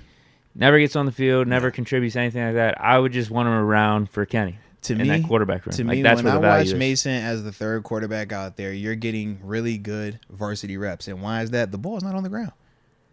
When you watch Mason operates the third team offense like he's a starting quarterback. It's crisp. You're getting actual quality reps. Typically, That's a good point typically, too, yeah. typically, if you're on defense with the third group, you're like, bro, this is about to suck because they're gonna fumble, they're gonna jump off sides, they're gonna not how to play right, and you just wasting our time. And Coach Tomlin don't like to have his time waste, so he gonna cut them reps. Mason is making sure that every single rep counts. Now, the decision making post play, that's a difference. You throwing a pick versus we not getting this call ran, two totally different things. Right. So for Mason, he still has to get better in terms of him as an individual reading defenses. And that's what we just talked about with Kenny Robinson stepping in, getting the pick on him. But as a whole for the whole team, him as the 3 is the best situation right now. And that's the part where it's like. And it doesn't hurt us having him around because of that new third quarterback role, too. It's not like he'd be taking up a roster spot on game day. Hurts zero, man. Hurts zero. Nah. But at the same time, for Tanner Morgan, that doesn't mean that you just, let it be. Nah, you go out there and you push this dude to the max. All I'm saying is that Mason is he's a dude that started in this league. So when you talk about guys that started in this league, no matter how bad, air quotes, we try to make them sound or seem, in a practice setting, it's just hard to beat them type of dudes out consistently, man, unless you are capable of being an NFL starter in this league as well, man. So that's the thing we'll see with Tanner Morgan. But Mason has already started in this league. He's won games in this league. So, Berlin 92. Shout out to everyone, but unofficial stagnation. Dang. Is there smoke? Oh, yeah. Berlin 92. I don't think he's liked the fish momentum for a while. I totally missed that. You're right. That is that was official. That's what he calls it, unofficial stagnation. You're absolutely right. Yeah, he doesn't like it. You're right. All right, fair enough. All right. I forgot that one. Yeah. I think Fish Momentum has said in the past he was good with the smoke, too. Yeah, because he said on the undercard. He said they'll be on the undercard with us. Yeah. AJ Martinez gifted a Moats membership to Remix. Shout out to AJ Martinez continuing to be a dope individual and remix. Remix. I said remix. Welcome to. I say welcome to the upper room. The upper room. I just like remix, man. I can't help it, bro. He get the extra because it's remix. That's fine. Shout out to remix. Dondre Zell, who's gonna wear the green dot? Right now, it should be Cole. If Quan could know it the way he's supposed to know it, then it'll probably be Quan because I do feel like Quan is more comfortable doing it. But Cole has won the green dot before when he was in Washington. And if I remember correctly, I think Landon. I got to check on. He was at least the captain. Yeah, I thought Landon had it down in Miami too. I knew he was a captain, but I thought he had the dot in Miami as well, man. But it might have been Baker. I just wasn't sure. I thought it was Landon though that had the dot. But to me, ideally, if Quan is up to speed and he's the 3-down linebacker, you want him to have the dot. But I think early on it probably will be Cole because he is I can't say he's the furthest along because he's still new. And with him not having as many reps in the springtime, I don't know how confident he might be in terms of knowing it all. But I'm going to say you put it on Cole, and yeah, you got to rise to the occasion, man. Yeah. You wearing that 5'5"? Absolutely, man. He does look good in that 5'5", though. I will say that, bro. Every time he comes, I'm like, you look drippy. He's swaggy. I just wanted to read this comment. I thought it was funny. Black and Yellow Texas Steel says, King Kong dragging his nuts. On God. On God. I'm like, Con, your back hurt. We need to get you a massage, man. Holy smokes, man. How you walk around like that, man? There is not enough room out here for the way you acting, bro. Shout out to Omar, bro. Shout out to Omar. His approval rating is off the charts. Thought that we had this like ultra aggressive, he's a fan favorite, like dude just sitting in the wings. Like Kevin Colbert, loved Kevin Colbert, man, what he was able to do, but his style was very different. I honestly think Omar Khan bro. has the highest approval rating amongst anyone in the Steelers organization right now. Yeah. Like anyone. Because what he's doing, yeah, absolutely. Because obviously you got guys that are supporting Kenny and stuff, think he's going to be the guy, but there's detractors. I don't think, is there any negative going against Omar Khan right now? And the same with Coach Tomlin. You got some people that love it, and you got people that's going to hate on it. Omar, though, right now, and because we haven't had like any negative, like nothing negative from a signing just yet. Now, obviously, we'll see what the season looks like with some of these pieces, but on paper, everything has looked. Pickens got to be up there. He's got to be top 5. Everything has looked good. Pickens is up there. Yeah. Darnell's up there. Yeah. Still early for him, though. Yeah, just don't have any drops or anything this season. Yeah, Khan he has to be number 1. Yeah. Has to be. DeAndre's so far, who's looking like KP8's favorite target? Shoot, Allen Robinson. If we keep it at a buck, Allen Robinson been his dude. But Allen Robinson been getting off, though, man. Yeah. Now, the only thing that I preface is like this, though. The receivers, when they do have this success, or even when the quarterbacks have had success, some of these plays aren't real. Oh, you could see it. Like, Kenny's about to get sacked. Okay, I just wanted to throw that out there because I'm like... Does that say something about our line right now? They're in shirts and shorts. Okay, you're not worried about it? Right. Some of the moves, like DeMarvin Leal had a move where he beat a tackle. It wasn't a starting tackle, so we didn't have to trip. To me, I thought it was a good rep because it was a finesse move. If you beat a guy with finesse in shirts and shorts, that's real. That's legitimate because you can still do a finesse move in the, like when you got pads on. Sure. If, he did the side scissor. It was like a stabbed him inside, side scissors, clearly knocked his hands down, beat the edge, and it would have had a sack, clear cut.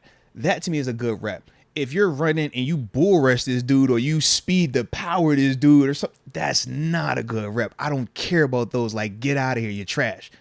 But when it's certain moves like a Alex Highsmith running and dipping under a certain tackle, you're like, God dang, man, like that's a real rep right there. So with some of that is happening. But at the same time, I want to see, when the pads get on, we get the benefit of the doubt. Because either way, our line is better than what it was like 2 years ago. And it should be better than what it was last year. 1,000% is going to be better. Just put the pads on. I think that will balance it out a little bit because even a guy like Herbig, he's very athletic. They're saying he's cooking. You heard he's very athletic. So if you're very athletic in a shirts and shorts setting, this is great for you. Yeah, he's smaller and leaner, you see what I'm saying? Yeah. This is where the athletes typically shine in OTAs.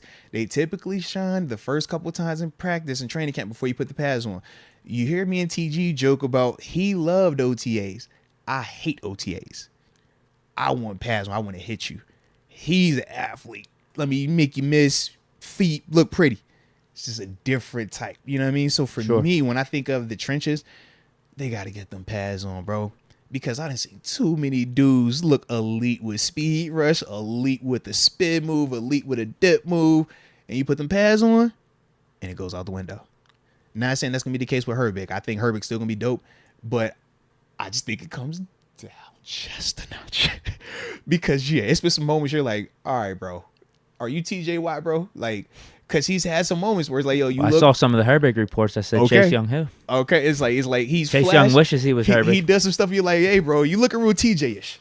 But once again, it's in shirts, it's shorts. If you're athletic, you should look good during this time. I want to see what it looks like tomorrow when they say, hey, play this 6 technique. Because you can't rush the pass if you can't stop this run and hold up this C gap. Because if you not, it's Cassius Marsh, right? And not a shot at Cassius, but Cassius is more pass rusher than he is run sounded like stopper. a little one, and I'm good with it. It wasn't. I just like to give analogies that everybody and part of this family can understand. I know exactly what that looks like. You know what I'm saying? And that's the only thing. Cassius, if you're talking about getting you're a just sack, there. You're right? just If you're talking about rushing the passer, Cassius can rush the passer with any of them. In terms of a shirts and short setting, he's even rushed the passer and had success NFL wise in regular season games. But it's a difference when you talk about why he's not a starter, why he doesn't play more in certain places. Because when it's time to play that run, that's where it changes. For Nick, that's the part where he's going to have to show he can do that. Athletically, yeah, man. You should cook anybody athlete. You athlete. Yeah. But when them pads come on, bro, you got to be able to do all of that. Because now when you go to rush the pass, you might be fatigued. You didn't had to play that run them first 2-3 plays now. Now let me see you cook them. That's why I'm like, yeah, we just got to hold off just a little bit on certain players. Like, but you're seeing it with A-Rod. Yeah. Going back to Pickett, and the reason why I like the A-Rod part is because this. For wide receivers, man, yes, the pads come on. It makes it a little bit different in terms of just your release because you just got more mass on you, right? So if I'm a DB trying to jam you, it's a lot easier for you to make me miss when you're shirts and shorts than when you got shoulder pads on. I just got more of a grip, right? But for A-Rod, it's just certain things like when you watch him run his routes, when you watch how crisp he's getting in and out of his breaks, you watch him with his hands in terms of how he's catching the ball, plucking it out the air. It's those type of things where you're just like, yeah, we was missing that. So, yeah, that looks professional. When you watch Deontay Johnson run routes, that looks professional. You see now with George Pickens is like, that's where you have to continue to grow. He's getting there, right? He is. I heard he's improving. He is, but that's the part where it's like, that's the knock on Pickens right now. You got to be able to run it like how them dudes is running it. We know you can go vertical. We know we could back shoulder you, but we got to see you grow to that. He's going to get there, but Allen Robinson, you can just see it already. We've missed an adult in the receiver room. Is what you're saying. Yes. I wouldn't say it like that because we got rid of all the nonsense. Yes, we did that middle of last year. We did, yes. We officially cleared ourselves of that, but now we actually brought an adult in, bro. And he practices like a professional. Like when I watch him, I'm like, that's a pro. We got a guy to guide these young guys. Right. Like when I'm watching Pickens, I'm like, Pickens is a young player. He's ultra talented, but he's learning. Because Deontay's not like that. He's just a focus on yourself type of guy, which I respect. I'm in my own zone. Like, I'm a cook, but he's quiet. That's not him. A-Rob, he's just like, he just looked like a true vet. A guy that is sure of himself. A guy that is confident being out front. A guy that doesn't feel like he's trying to figure out who he is at this stage. He knows where he's at right now. Whereas for Pickens, he's trying to figure out how high he can ascend this year, right? Deontay, he's trying to figure out, am I still the guy? Can I actually reach franchise caliber? Or am I actually going to be the number 2 this year? You know what I'm saying? Like, A-Rob already did that too. Yeah. So he could probably just give them wisdom on what the path is like and what does matter, what doesn't matter and all this. Yeah. So that's why, like, when I watch A-Rob, I'm just like, it just looks like we was missing it, man. It's like, it feels good to have another one of those back out there in that room specifically because we really haven't had that since AB left. Because think about it, Juju was the vet once AB left, and Juju was a kid in his own right. We brought in Moncrief, and then Moncrief fingers stopped working. So then that couldn't even get the leadership. Hold on. Let me think about this. Will A-Rob be the best wide receiver leader we've had since Hines Ward? Oof.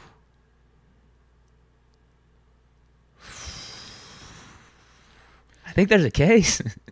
Has it really been that long? Because it went from Hines to AB. Oh, yeah. Holmes and, like, Mike Wallace in there. Sanders. Yeah. Then you're right. AB. Martavis. AB was good while he was here. Juju. It went completely off the rails. Oh, I'm talking specifically, like, leader. Right. AB's the best out of all these guys. Yeah. But in terms of just the leadership, because I never would have said, like, hey, you want to follow AB. In fact, we would say you're not AB, so don't try to be like AB. Work like AB, but you can't. AB was a lead by example type Correct. On the field, at least. Yeah. So, man. Because Hebe was a dope leader. Okay. But Hebe wasn't the front guy. So you're a leader, but it's like, bro, you're the special teams guy, the gadget guy. So it was just a different context. Whereas I think for Allen Robinson, it'll be different because he's actually going to be playing. And he actually lived up and exceeded what he was supposed to be. Where he's been a guy in this league before. Been a bust. Yeah, he's been a guy in this league before. Absolutely. 1,000-yard receiver, been a number 1 receiver before. 100 catch guy. Like, He's gotten paid. Yeah. Great signing. Yeah. And I love the he move, was man. working with Kenny this offseason, so Yeah. I heard him complimenting Kenny a couple times. But, yeah, I've been seeing some of the stuff pop up on social media, some of his catches, some of that rapport. But I would definitely say A-Rob, though, man. Yeah. Because, dude.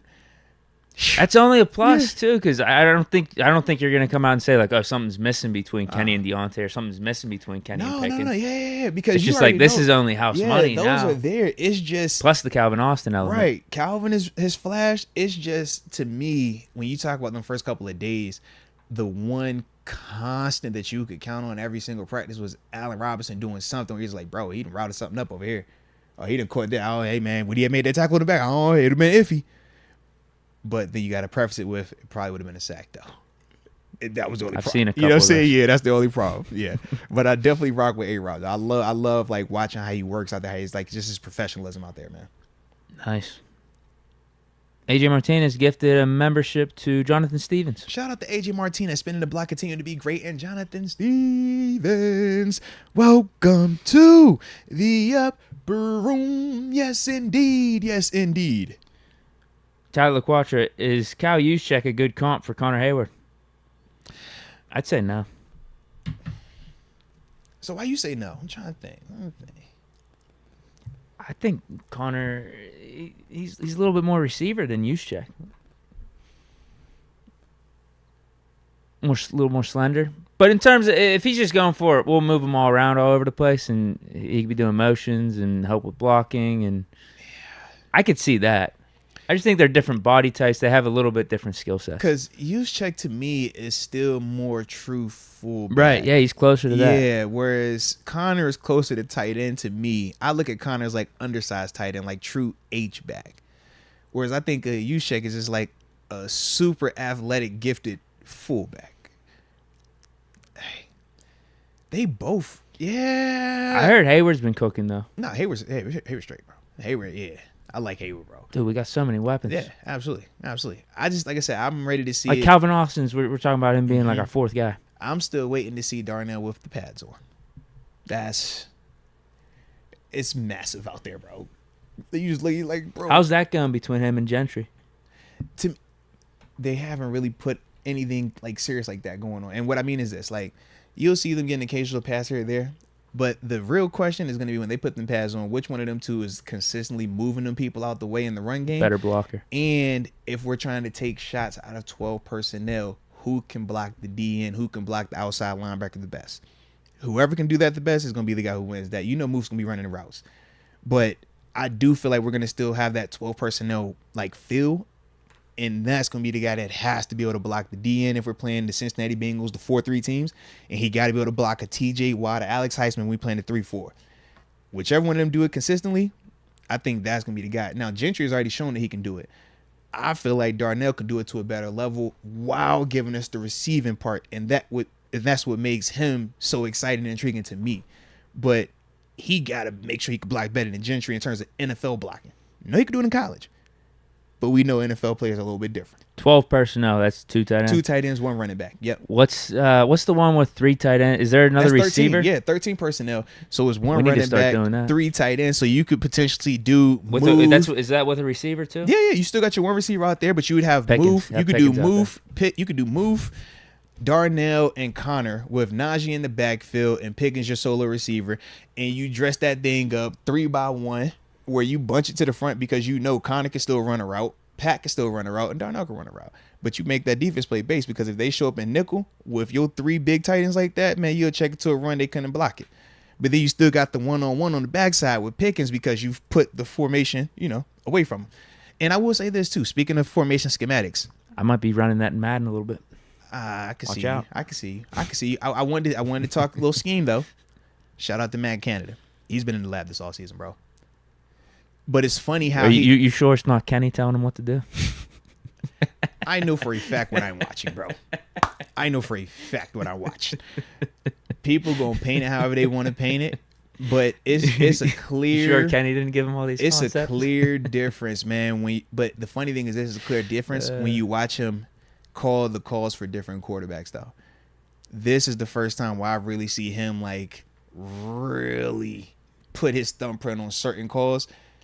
And then you can see the vanilla calls as well afterwards. So like with Kenny, a lot of motion. I'm seeing some motion. bro, every single play, you might align empty, shift back, motion, change of strength motion. Every single play is multiple pieces moving, and I love it because for a defense, it is hell. When you talk about having to communicate line to empty or lined in this formation, we're going to shift to another formation. Now we got to check our call. Now you're going to give us change of strength motion. That changes all of the coverage now. So now we got to communicate again.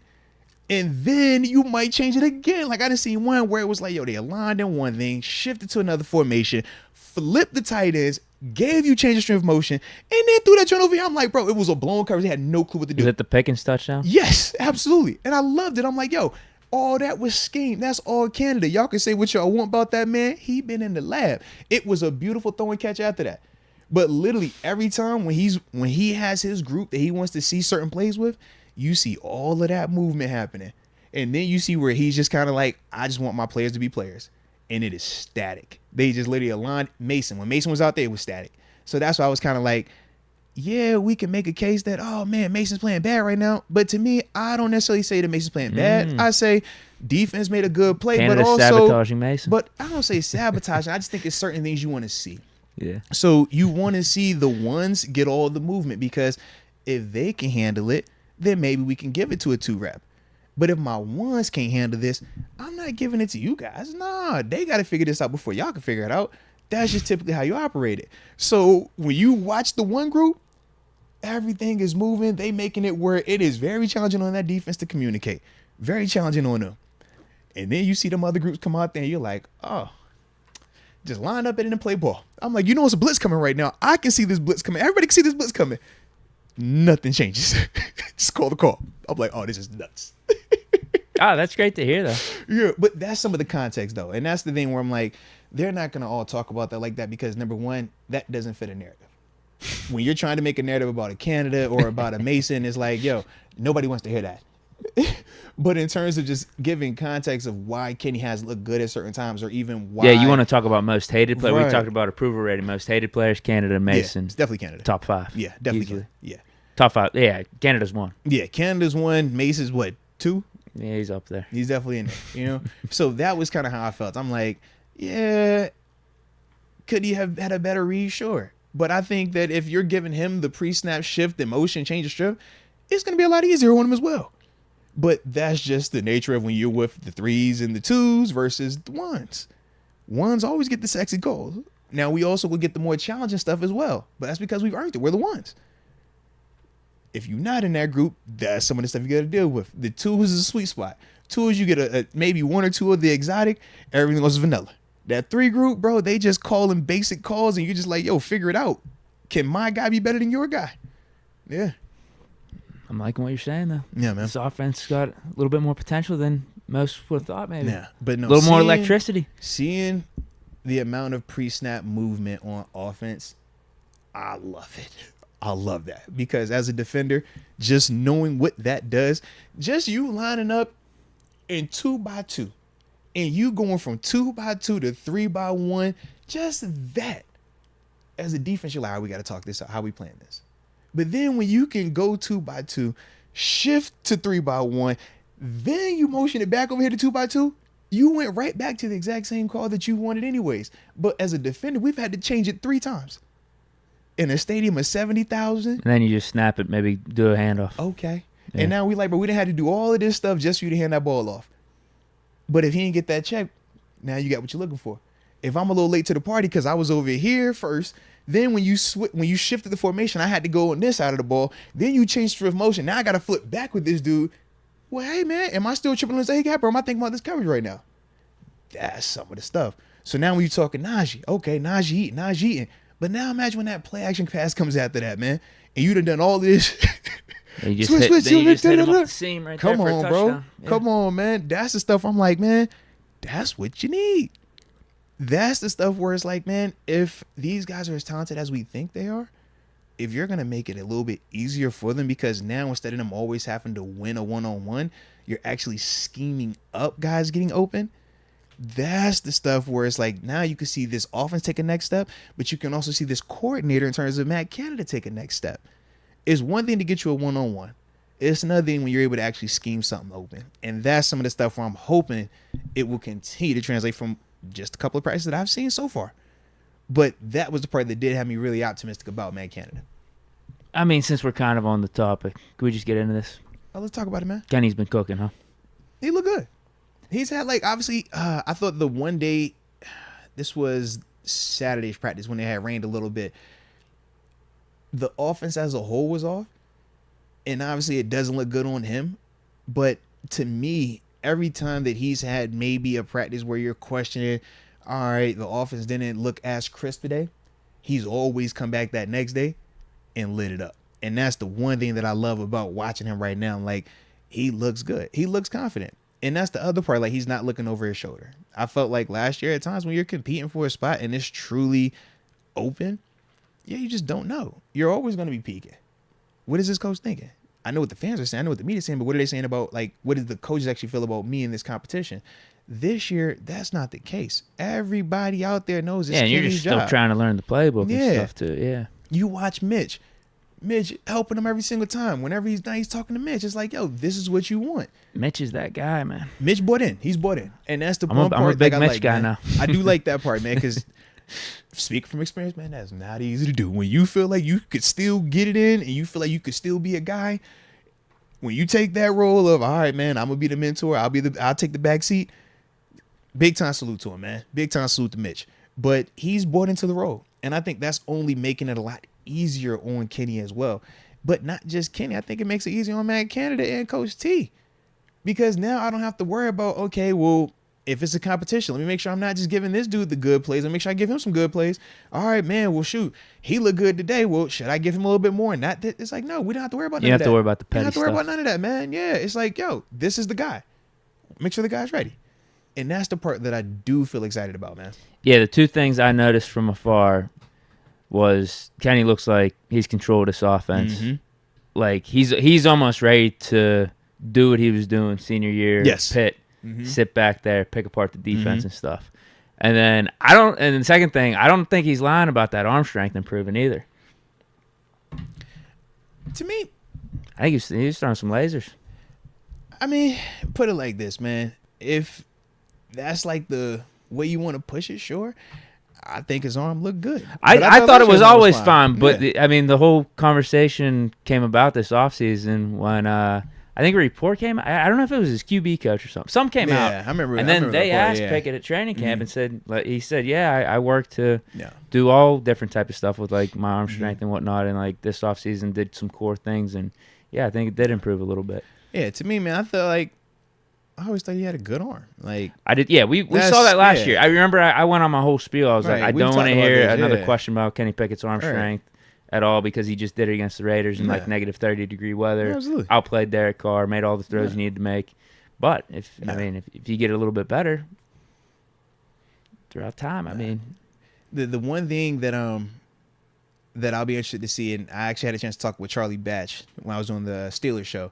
I had asked him about, because as I've told you, man, when it's quarterback talk, I feel confident about what I know, but obviously, man, I'm going to defer to the guys.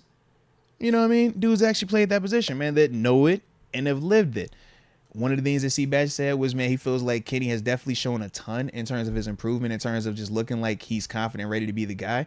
He said that he just wants to see right now in notepads, you got all the confidence in the world because you're not getting hit. You haven't gotten hit. You trust this O-line because everything is perfect. So you're confident sitting back there making them throws. We've talked about how some of them throws downfield were like, yeah, great play, buzz, probably a sack right here. That has happened a good amount of times. And on some of them plays, those are the plays that everybody is going to social media going crazy about. And it's not just one or two. It's been a good amount. And I'm like, yes, we could talk about Kenny extending the play, hitting the receiver, and all this other sexy stuff. But he was sacked twice. It probably was. they're a not strip going to sack. even hit him with the pads on though. Either, No, right? no. Yeah. But that's what he said. He's saying like everybody, like you can feel really confident right here, right now. He's like, for him though, once you get into that stadium and it's actually for real, can you still keep that thing going like that, trusting them dudes in terms of what he's looked like early on? Because early on, bro, he's had some plays where you're like, yo, heck yeah, let's do this. But we know when you start getting hit, it could change. That's the one thing. But that's also going to be on that offense line as well. They got to hold up their end of the bargain. As long as they hold up their end of the bargain, I feel good about it, man. I know C-Batch feel good about it. Yeah. But that was the one thing. He was just like, man, it's just you're always a lot more confident. You're a lot more patient. You are willing to go through a lot more of your reads in this setting right now, in contrast to when, you didn't have some stuff happen. He's like, oh, you hear all of it. He's like, bro, you will hear them hits. You'll hear them pass rushers. You'll hear them grunts. He's like, you might even hear an offensive lineman tell you, hey, bro, hey. That means you missed his block. He's like, all of that kind of goes into this thing. So for Kenny, yes, he's played one season. But this is going to be a different opportunity for him now, coming out from the beginning and going the whole duration. So that's the only thing that he was kind of saying. So for me, I'm like, all right, I can acknowledge that, man. I didn't think that was something that was crazy like that. I personally didn't think they could hear us because they look so chill back there. But he's like, no, you hear all that. He was like, that's why when it starts to happen like that, you can see a difference at times, man. But in terms of everything I've seen early on, I think he looks really good, though, bro. Yeah. One more thing on the arm strength. Yeah. One more thing. Because I remember we've talked about this before. It's like, how do you even improve the arm strength? But there's no doubt in my mind Tom Brady improved his arm strength from rookie year to like prime Brady. Or, hell, I mean, he was slinging the ball out last year at 45. Like probably even better than what he was going back to his rookie year. So anyway, you don't need the elite cannon to win in this league. Yeah. But if you can improve it, like a Brady did, in my opinion, I think it's just house money. It's just icing on the cake. But again, going back to last year, there's no doubt Kennedy has an adequate arm for this league. There's no question. Absolutely. But if he, he's got the cerebral stuff. He can pick apart defense, but then also improve the arm strength. Yeah. Develop that cannon. That's my day, man. Could be dangerous. Like I say, sky's the limit, man. He just got to go out there and do it, It's just funny, though, to me, because it's almost comparable to golf. Remember we had Presley Harvin on? He was talking about punting and golf and all this stuff, but like improving your arm strength, I don't think it has anything to do with like biceps or muscle curls. Technique, rotation, all that stuff. Because when he was mentioning, I was just like doing stuff for my core and whatnot, probably lower body. It's like golf. These dudes that are like 5'8", 5'9" can bomb the ball 330 yards. Meanwhile, I'm 6 foot and hitting it like 280. Yeah. What's the difference? I mean, they're working the core, they're working rotations. Time out. I hit 1 280 today. Don't act like that ain't far, bro. That was pretty far when I hit it 280. Me and my son went crazy. Don't act like 280 off the tee ain't far. No, 280's not bad. Put some respect with the 280, Deke. Come on, man. I've been working my Deke. I finally hit one today, Deke. I just told you that's what I hit. I hit 280. But you poo-pooed it though. You supposed to hype it up even more so I can feel better about my 280, bro. Pros could just like, god dang, bomb it man. way past us like it's nothing. I hit my 280 today, Deke. I was like, yo, I'm on. Yeah, but I do agree with you though, bro. I definitely agree with you. Yeah, excited. Wait, since you were talking O-line too. Yeah. B. Jones? I need to see them pads. That's my only thing. Like, physically, he looks the biggest out of all the group, though. Like, not in a oversized way, but just like, yo, where are you from type of way. Yeah, like Darnell Washington. Darnell in no pads right now, he just stands out. You're like, bro, why are you so freakishly bigger than everybody else? That's what Broderick looks like to me right now. But the big thing is you put the pads on. You got to put the pads on. I think I saw something where people were talking about him and Highsmith. Highsmith had beat him with a rush outside speed. And then I think it was like the next play, Broderick came back, kind of blocked him up. I need pads on for a couple of reasons. Number one, we know Alex Highsmith has a fire speed rush along with the fire spin move off of that. But I just want to see for Broderick, man, is it different when you blocking with pads on versus no pads? Because to me, I think it's a difference as a rusher. I can feel a difference. So that's why I'm like, it's been some plays where I'm like, all right, that wasn't your best rep, but you're in shirts and shorts. Broderick's a physical player. You know what I mean? Like, I want to see when they put them on tomorrow. Now, let me see what that you know what I mean, what the rushers look like against you. Because the residual is real, man. When you put your hands on one of them dudes the first couple times, if you do it the right way, you always remember it. But it's shirts and shorts right now. Tomorrow's gonna be big for him though, because he gonna get thrown into the fire. Coach T gonna have up. He gonna be seeing they already got him doing early. first team reps. I'm telling you right now. Yes, they are not gonna ease him in. He's gonna get ample opportunity. But he's facing a dang on good Russian Alex Highsmith, and Highsmith is out that thing fired up. He is not over here like, oh, I just got paid, I'm chilling. No. He's hearing us talk about the Chase Young no, trade I'm rumors. about to say, trust me on this, broski. Trust me. Highsmith is on one right now, man. You think he's got it then, week 1? Jones? If you had to bet. I can't confirm just yet because I have to see him in pads with the speed rush. Okay. Dan So Moore, Wednesday? Yeah, because let us know Wednesday. This man, Dan Moore still plays well, but Dan Moore still has his struggles. Broderick, we brought you in to see if you can do not just what Dan can do, but exceed that. I know Dan Moore can block certain speed rushers. I know he can block certain power rushers. We also have seen when he struggled at times, but we've never felt like he was god awful. We just gotta see. Well, for Broderick, can you do that bare minimum? Because if you do that bare minimum, then yeah, you're good. But we've seen Dan Moore do this for 2 seasons already. So that's my thing. Like when I see Alex Highsmith beat a Dan Moore, like, all right, I ain't tripping. At least I know I've seen Dan Moore block Myles Garrett at times. You know what I mean? It wasn't always consistent, but I seen it. I need to see Broderick do it. That's all. He gave good effort. You know, he did. He always did fights. He's a fighter. He did what you need him to do. You gotta fight. Just fight it, man. Yep. Ben got the ball out really quick in those games. Ben needed what he did what he needed to do too. Come on, man. Hey, it's a team. All right. But that's the thing, though. So like I said, for Broderick, I just need to see it in pads, man. As long as it's in pads, man, I think it changes a lot. Let's go, UW. Other than bringing a massage chair to camp, how have the specialists been doing? Presley versus Man. Yeah. Well, actually, I haven't been out Balls there for versus Potter. I've been seeing kick days. Boz money. Boz looking good, man. Yeah. Kenny versus Balls. I actually do got Kenny hit a field goal the other day. Yeah. I saw it on X. Yep. I was like, hey, man. It's like, let's go, Kenny. Yeah, Mitch. I felt like Mitch hit his, but I felt like everybody was like picking on him and saying he missed it. I thought it went in. Presley, he made his. Christian Kuntz, he missed his. Yeah. Because, you never know. He might get an injury. You seen the Cincinnati Bengals, how that happened. So all the dudes rotate snapping and kicking and holding. You say he didn't give it his all then? No. He gave it his all. He just missed. Yeah. And it was super duper slow. That was, I know for Mitch, his was like super slow when he went to like the timing of everything. Because remember when Minka was blocking the field goals, it wasn't that they couldn't kick the field goal and make it. It was the speed of it. These dudes taking 3 seconds to kick this field goal, bro. You got to have that thing out in less than 1.2, 1.3 seconds. So just that's some of the stuff where you're like, yeah, it went in, but Lord, we don't need to see that in real life, man. Yeah. Saw Mitch rocking that visor. I did see that, yeah. Backup Mitch, it's different, bro. He look clean, bro. I'm telling you, I think he's like borderline top 15 in the league. Mitch. Visor quarterback is different, bro. I still like Visor Ben. You know that. You have anything else for this? The specialist group? No, that was it for like with the specialists right now. Like I said, man. Harvard versus Man? No, I haven't been out there for a punt day. Gotcha. Yeah. Mm-hmm. Crystal Pravat, why would a RB need to pick up their effing head? Why would a RB need to pick up their head? All right, I got a couple of things, man. Well, first off, we know the Shazier situation, right? That's the first part, man, in terms of just safety.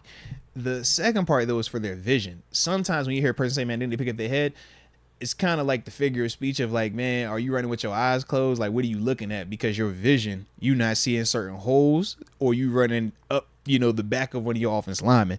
That's some of the stuff that, when you hear people say like, yo, you need to pick his head up, that part is real. But I know as a defender, we always get pissed because I remember when they made the rule that we technically couldn't drop our heads and that nobody should be able to drop their heads. But yet, how many times have we talked about running backs when they're trying to run you over, the first thing they do is what? Drop their head. So, yeah, I feel some type of way about that convo anywho. But in my non-defense, not like an offensive players talk, running back picking up their head is more so for like vision and safety. Like I said, safety because you want to make sure that neck is protected, spawn. But the number 2 thing is vision, so you can see where you're going.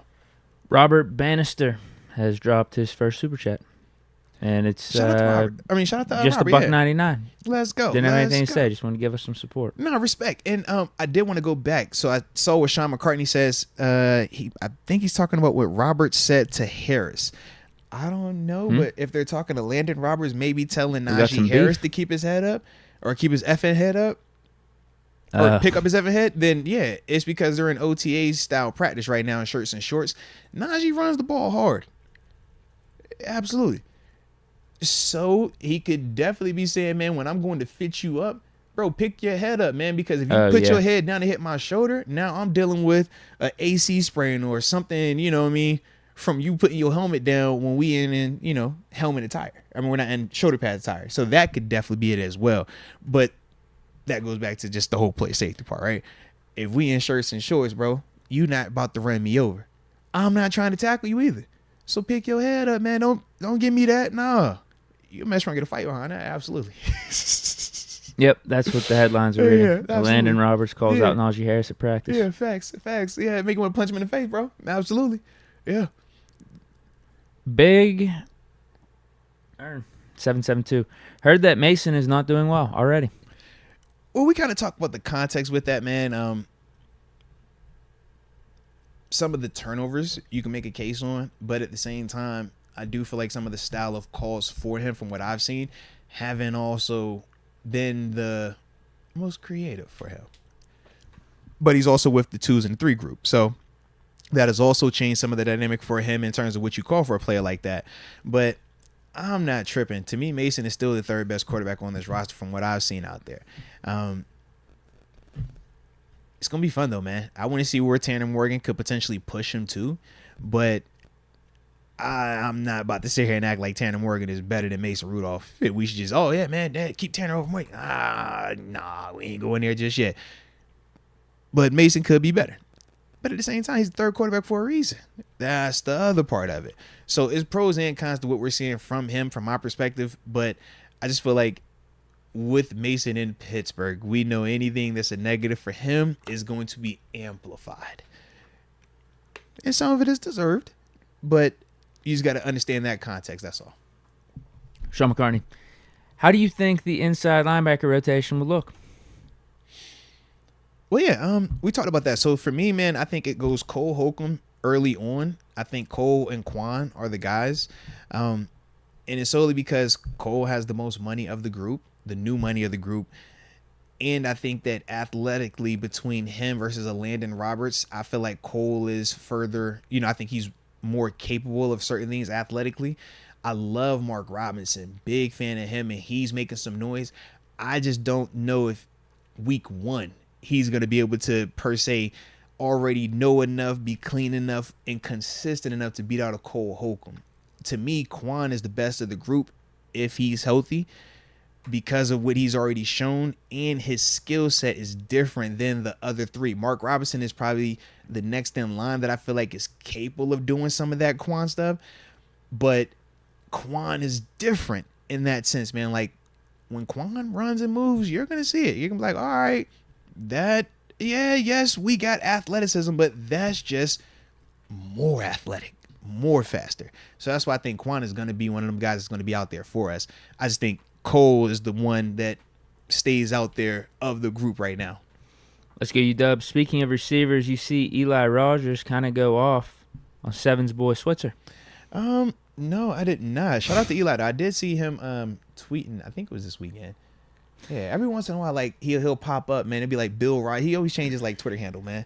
But nah, shout out to my dog, Believe Eli Rogers, man. This is the battle of the slots, huh? Dang, Eli versus Switzer. I mean, what they beefing about? I don't know. Eli Rogers laments Steelers keeping Ryan Switzer over him in 2019. They still haven't told me why. You know why? What are we talking about? I did everything better than him on the field. That was clear, and I love Ryan Switzer. He's a good guy.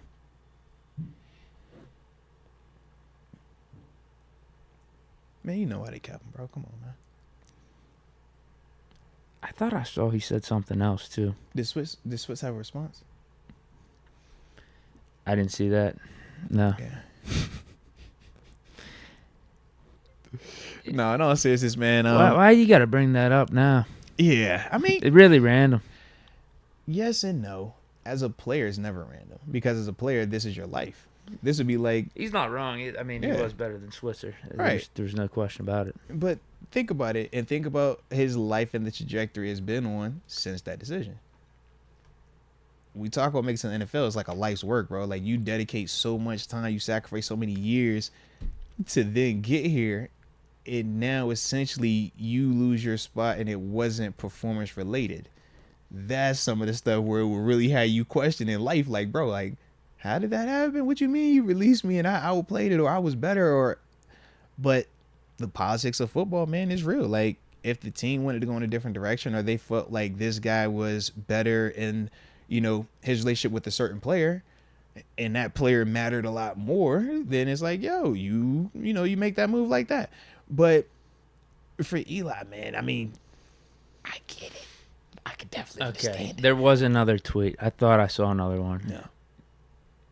He said, "Boy, I have so many stories about that guy and ass kissing that you are probably right. Honestly, I was young and didn't understand the game, but that's one thing I wasn't willing to do." Yeah. Tweeted Rodgers. No, and that's some of the stuff when you talk about Eli Rodgers. It was actually another receiver doing that same time frame where I felt like both of them dudes kind of struggled with that. But I feel like it was also because of having an AB in the locker room, and those dudes gravitating a lot more to AB. And you've heard me and TG jokingly say this numerous times, because this is what we would actually say. You're not AB. You can't do what AB does. You can't act like how AB acts. AB never kissed anyone's butt at that facility. When AB felt some type of way, AB was going to let you and anybody that felt some type of way about it know. You can't do that if you're not AB, though.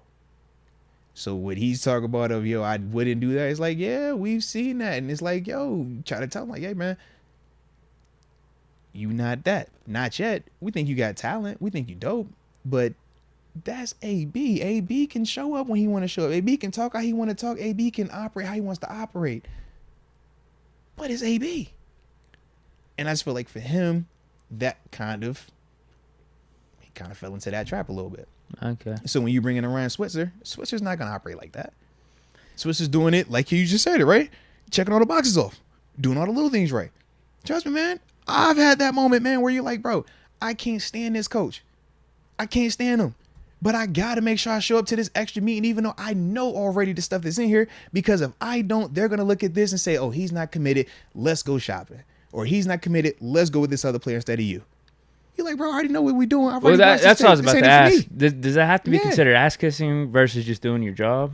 Some of it is, because you're like, bro, I don't need to be in this meeting. This meeting is for this player right here. But because this player is a little bit higher up, we all got to show up. Even though I already know this. So that's the egg kicking. That's the part right there where you like, bro, I don't need to be here. But why do I show up? Because if I don't show up, but he shows up, how does that look for me? Dang, you too busy to show up to get better? You too busy for a little extra work? You could be doing the same exact thing. You could, in fact, be doing double that. But the perception is you're not here because he is. And when he's here, and what does he say? Hey, coach, what are you doing on the backside of cover 3? Oh, well, if you're in the slot, you're going to run the vertical because that's the card. They can't cover the 4 vert. That's you. He probably already knows that.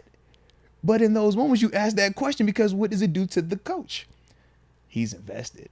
He's paying attention. He's asking questions. That's what him and other people have, you know, when you talk about some of that stuff like in the league, bro, it rubs people the wrong way at times. But certain players, you have to do that type of stuff to maintain favor, to find a way to crash a score to get that last roster spot. Like some people have to do that. It doesn't roll well with everybody though. Because there's definitely times where I'm in that room, I'm like, bro, like, why are you acting like that, bro? Like, not to Swisher specifically, but guys I've played with, and you're like, bro, you don't got to do that. Like, if you go out here and make a play, bro, you ain't got to come in here and, you know, suck up to this dude. Just go out there and make a play. But that's the stuff that if you're not making the plays, you got to do that. And if you're not the guy, you got to do that, you know? I get what you're saying. Yeah, but that's probably like, you just got to play the game, man. We say play the game. That's what we call it. Play the game. Just play the game with them, bro. The guys that can play the game, typically, you're able to buy yourself an extra year or two. Honestly. The guys that can't play the game and they talk like how Eli, like he said, bro, I wasn't going to do that. That's what he said. I wasn't going to do that. Okay, well, if you're not going to do that and you're not the best player at this position, well, what are we going to, all right, man. All right, I'm going to find somebody that will do it. Because it's a lot easier to find another Eli Rodgers that will be like a Ryan Switzer in terms of doing all the extra than it is to find the AB, right? So it's like, man, all right, I know I got that. I can easily replace this, though. And that's why one stayed here a lot longer. We put up with way more stuff. And the other guy, we saw it didn't last as long. Yeah, we'll just draft another receiver in the third round or something. Yeah. But that's the reality of it, man. And as a player, more so as a man, you have to be able to swallow your pride and your ego in those moments.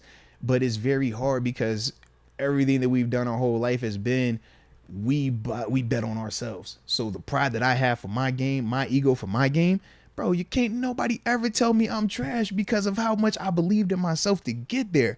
So for a guy like Eli, it's the exact same. Maybe even more because at least I got drafted. He was undrafted. So you feel even harder about it. Or even just the thought like, I need help to make this team. You see what I'm saying? As opposed to like, I could just, my play's going to speak for itself. I'm nice enough to make it. It's like, but you can make it because you did that and that and that. That's some of the stuff that everybody isn't going to buy into. Like, bro, I ain't about to kiss. I ain't doing all that, bro. Like, I'm nice. All right, well, F it then. I'd rather go somewhere else. But the problem is, everyone's the same. In the sense of, you're going to have to play the game. Yes, sir. No, sir. All right, coach, I'm going to sit here and I laugh at your little joke. All right, I'm going to ask this question right here. All right, I'm going to show up to all your lecture meetings, even though I know more than you might even know. I'm going to show up to all this. Like, you got to do it. You got to. Unless you're the guy. I feel like this. You probably can compare that to everyone's job. Really, absolutely. Think about it, man. Corporate America, whatever it is. If you work in corporate America and you got the guy that goes in there and does all the little cool stuff for the boss, does all the little brownie points for the stuff, he's gonna stay around a lot longer. Versus the hardtail that's like, no, I ain't doing that because I'm me. I ain't. You calling at me? I ain't gonna be there. Okay, keep not showing up to the voluntary stuff you want to. You have all the free time you need. That's typically how it works. But I get it though, because as a man, the pride is real, bro. It's definitely been times where I'm like, man, I'm not going. All right. Don't go if you want to, man. Yeah. I get what you're saying. Yeah. Sean McCartney, how do you feel about the secondary so far? So far, still feel good. I'll know a lot more. Pads on. Because this, man. Elite pass rush will make your secondary look great. You see what I mean? Like, even if we don't have the most talent at every single position on the back end. We talked about the slot corner, right? And some of just the depth there and some of the questions we might have. If the pass rush doing what it's supposed to do, TJ, Highsmith, Cam, Ogunjobi, Leal, Herbig, Golden. If all them dudes are doing everything they supposed to do, man, that secondary got it made. And that's the one thing that I do feel like we should be able to even like have even more impact on is because now that we are healthy, along with adding some new pieces up into that front, we really aren't going to have to blitz. When you talk about not having to blitz, just being able to win with 4 and keep everybody in coverage, that is what you want. That's like when the year when 7 got hurt. You know what I mean? Where it's like, man, our defense was so filthy at the time. We never were blitzing. It was just, front 4 rush. Everybody else, y'all in coverage. Yeah, Joe Hayden, Steven Nelson were holding it down. Think about Minka. it, man. It was insane. Last year, we kind of missed that a little bit, right? We should be back and even better this year, though. And as long as that's the case, man, I'm going to feel even better about this secondary because the secondary already has guys that can turn the football over. Levi Wallace, 4 picks last year? Yeah. Minka Fitzpatrick, 4 picks last year. Patrick Peterson, 5 picks last year. Devontae Casey came JPJ's been on them jugs machines. He has been every single day, bro. It's funny. You watch JPJ before practice starts. He's out there like 30 minutes early every time. Working the ball skills. I'm like, he's going to catch him a pick. Yeah, he can't be taken after Uncle Ike with that 24. No, absolutely. Not that way, at least. Ike couldn't catch, save his life. Absolutely. Coverage, fine. Yeah, absolutely. Take after Love him. Ike. Ike was a dub. Ike can't catch. Hands Everybody right know there. Ike can't catch. And Ike be the first one to tell you, bro, you know I can't catch? He's like, you know I can't catch. Ike. At least he was self-aware. It's very self-aware. It was unbelievable, some of the balls he would drop. But Peasy, you watch Peasy Jr. out there every day before practice. He catching him over the shoulder, back shoulder. I'm like, all right, bro, you got to get you one, man. You got to get you one. I feel like he's going to get some opportunities. Yeah. And I don't know if training camp's just an early sign of it, but Pickett's been throwing his way, or just the quarterback's been throwing his way a lot. You test the rookie always. Yeah. You always going to do that. And then when the season starts, the convo is always this. If Pat P is over there, or even a Levi Wallace is over there, right? Pat P, 5 picks last year. Levi Wallace, 4 picks last year. And you got JPJ, the rookie, on this side. Who with one in all of college. Come on, man. I'm attacking that until you show me that I can attack you. That's the league. They're going to attack you until they get you up off that field or you turn them back. It's one or the other. A Keller Witherspoon, right? So you're less concerned about an incomplete. What you mean? Like, you'll still target JPJ even if he'll give you a PBU or something like that. It's until he actually picks one off. No. This is what I mean. A PBU is still doing what? That's an incompletion, right? You're showing that I can't complete passes on you. The turnovers are cool. Turnovers come here and there. But what I'm saying is I'm going to throw the ball at you until you prove that you can consistently defend the pass. It's a reason why teams stopped throwing that Sauce. Because Sauce kept showing, man, you keep throwing this ball over here, I'm getting PBU and I'm getting picks. Or you sit here and not getting no production. So you could play the, hey, man, who could piss further? But at the end of the day, my defense getting off this field. If JPJ is holding his own like that, then yeah, teams aren't going to just target that. But if he's not, teams are going to test it. Teams are going to come out there and say, man, I want to see, can the young boy guard it? Can he guard the deep ball? Is he going to panic and hold him? What happens if he actually gets a catch on him? Yeah. Oh, we didn't quarter pass on him? All right, where's his mind at for the second time? Has he lost any confidence? All right, it was a questionable PI. But you know, in the league, they typically side with the offense. We know that. It could be some questions like, bro, how you get that call? How does he respond to it? Does he go into the tank? We know at corner, if you lose that confidence, it's a wrap. So teams are going to test that. But I feel like for him, he understands that. And that's why I do think that even with Kenny taking shots at him, part of it, I think, is happening naturally. But the other part, I do feel like comes from up top where they're like, yo, we still need to see this.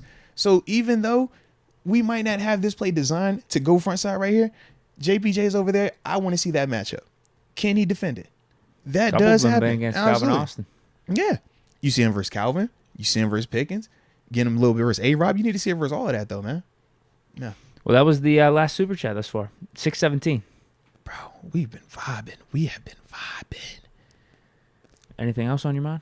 I'm trying to think, man. Because I would say we need to tap into the last joint. Yeah, man. I'm just ready for tomorrow, bro. Put these pads on, man. Yeah, you going to be out there? No, I'm contemplating going back out at the end of the week. Okay.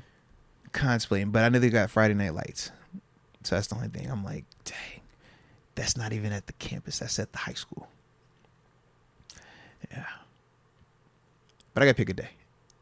And then I know I'm probably going to, like, go again, but, like, as, like, a, you know, the one we were talking about, like, us all probably pulling up together type thing. Sure. But that'll be next week time frame, like next weekend, or 2 weeks from now, one of them. I guess like the 13th time frame, because then my pop's coming into town. My pop's in town. Oh, nice. Yeah. So pop's I pulling think I up. still got to meet your dad. Yeah, I don't think you met my pops yet, bro. So No. yeah, he'll be in town, man. So I know when he comes, we plan on like taking him out there, and that's when I had talked about, you know, saying like you pulling up with us, stuff like that, man.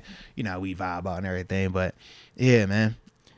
Well, we got A2A style giving us our last super chat here. I think. Oh, 828 from the top rope. I see you, 828. Dropped to 50 burger. I see you, 828. Got to give a salute to him. Salute you, baby. We Said, let's appreciate end it this from the show heart. with a bang. Yo, From the Moats, heart. how can I buy stock in your show? LOL, on the real. Oh. This is the best of the Steelers shows I watch other than the official Steeler page. I tell all Steeler fans all the time to tune in to your show. Hashtag all of them. Man, dang. Salute you, baby. Salute you. That's a heck of a question. Buy some stock options here. Yeah, I don't think we're open to that just yet, man. IPO. Yeah. You're a little too you're a little too further ahead than we're at right now. But shout out to you though, man, from the heart. Though we do appreciate you, man. That is something that like I said, man. I don't know how that works. You got stock in ESPN. I think they private, aren't they? I have no clue. Oh no, that's above my pay grade right there, man. But I like how you're talking, man. You make me Frank feel... K might get in on that initial offering too. He says facts. Okay. Well, Stan Claire says same thoughts. Hey. As long as y'all are subscribed and y'all keep telling everybody about it, man, telling a friend to tell a friend, man, that's great enough right there, man. Salute you. Yeah. Dildo Baggins has another super chat. Says, is Moats going to compete for that fullback spot? Actually, does this open up the door for Kendrick Kendrick what Green? opens up. Come on, man. That's the one I want. I want Kendrick one time to just go back there. Because I can assure you, if he is the lead blocker on a dive as the fullback coming from depth, it's going to look drastically different than watching him come from the three-point stance as a guard.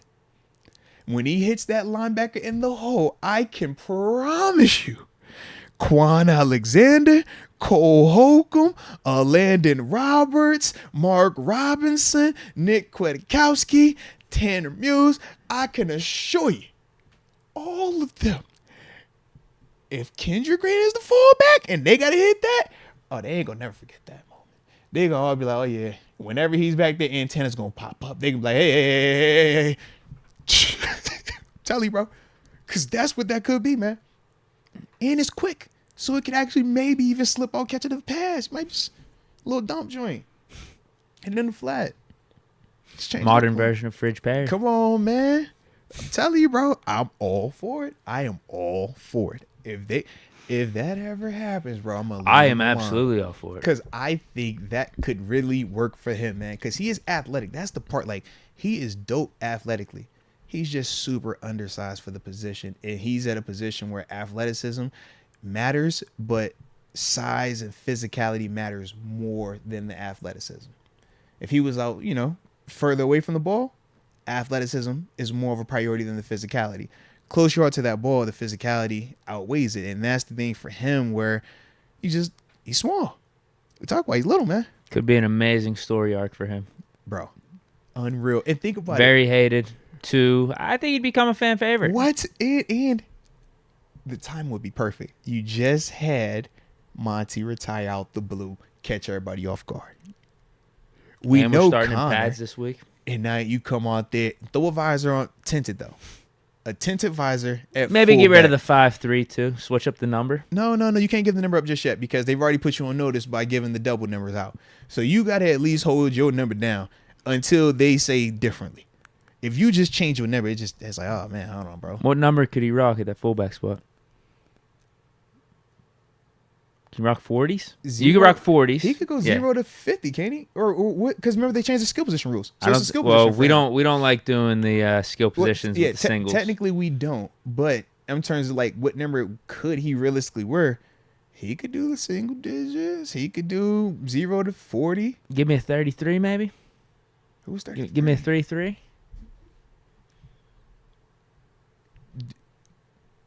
What's the history of the 33? I'm trying to think of the number. Nothing. What was Merrill here? 33.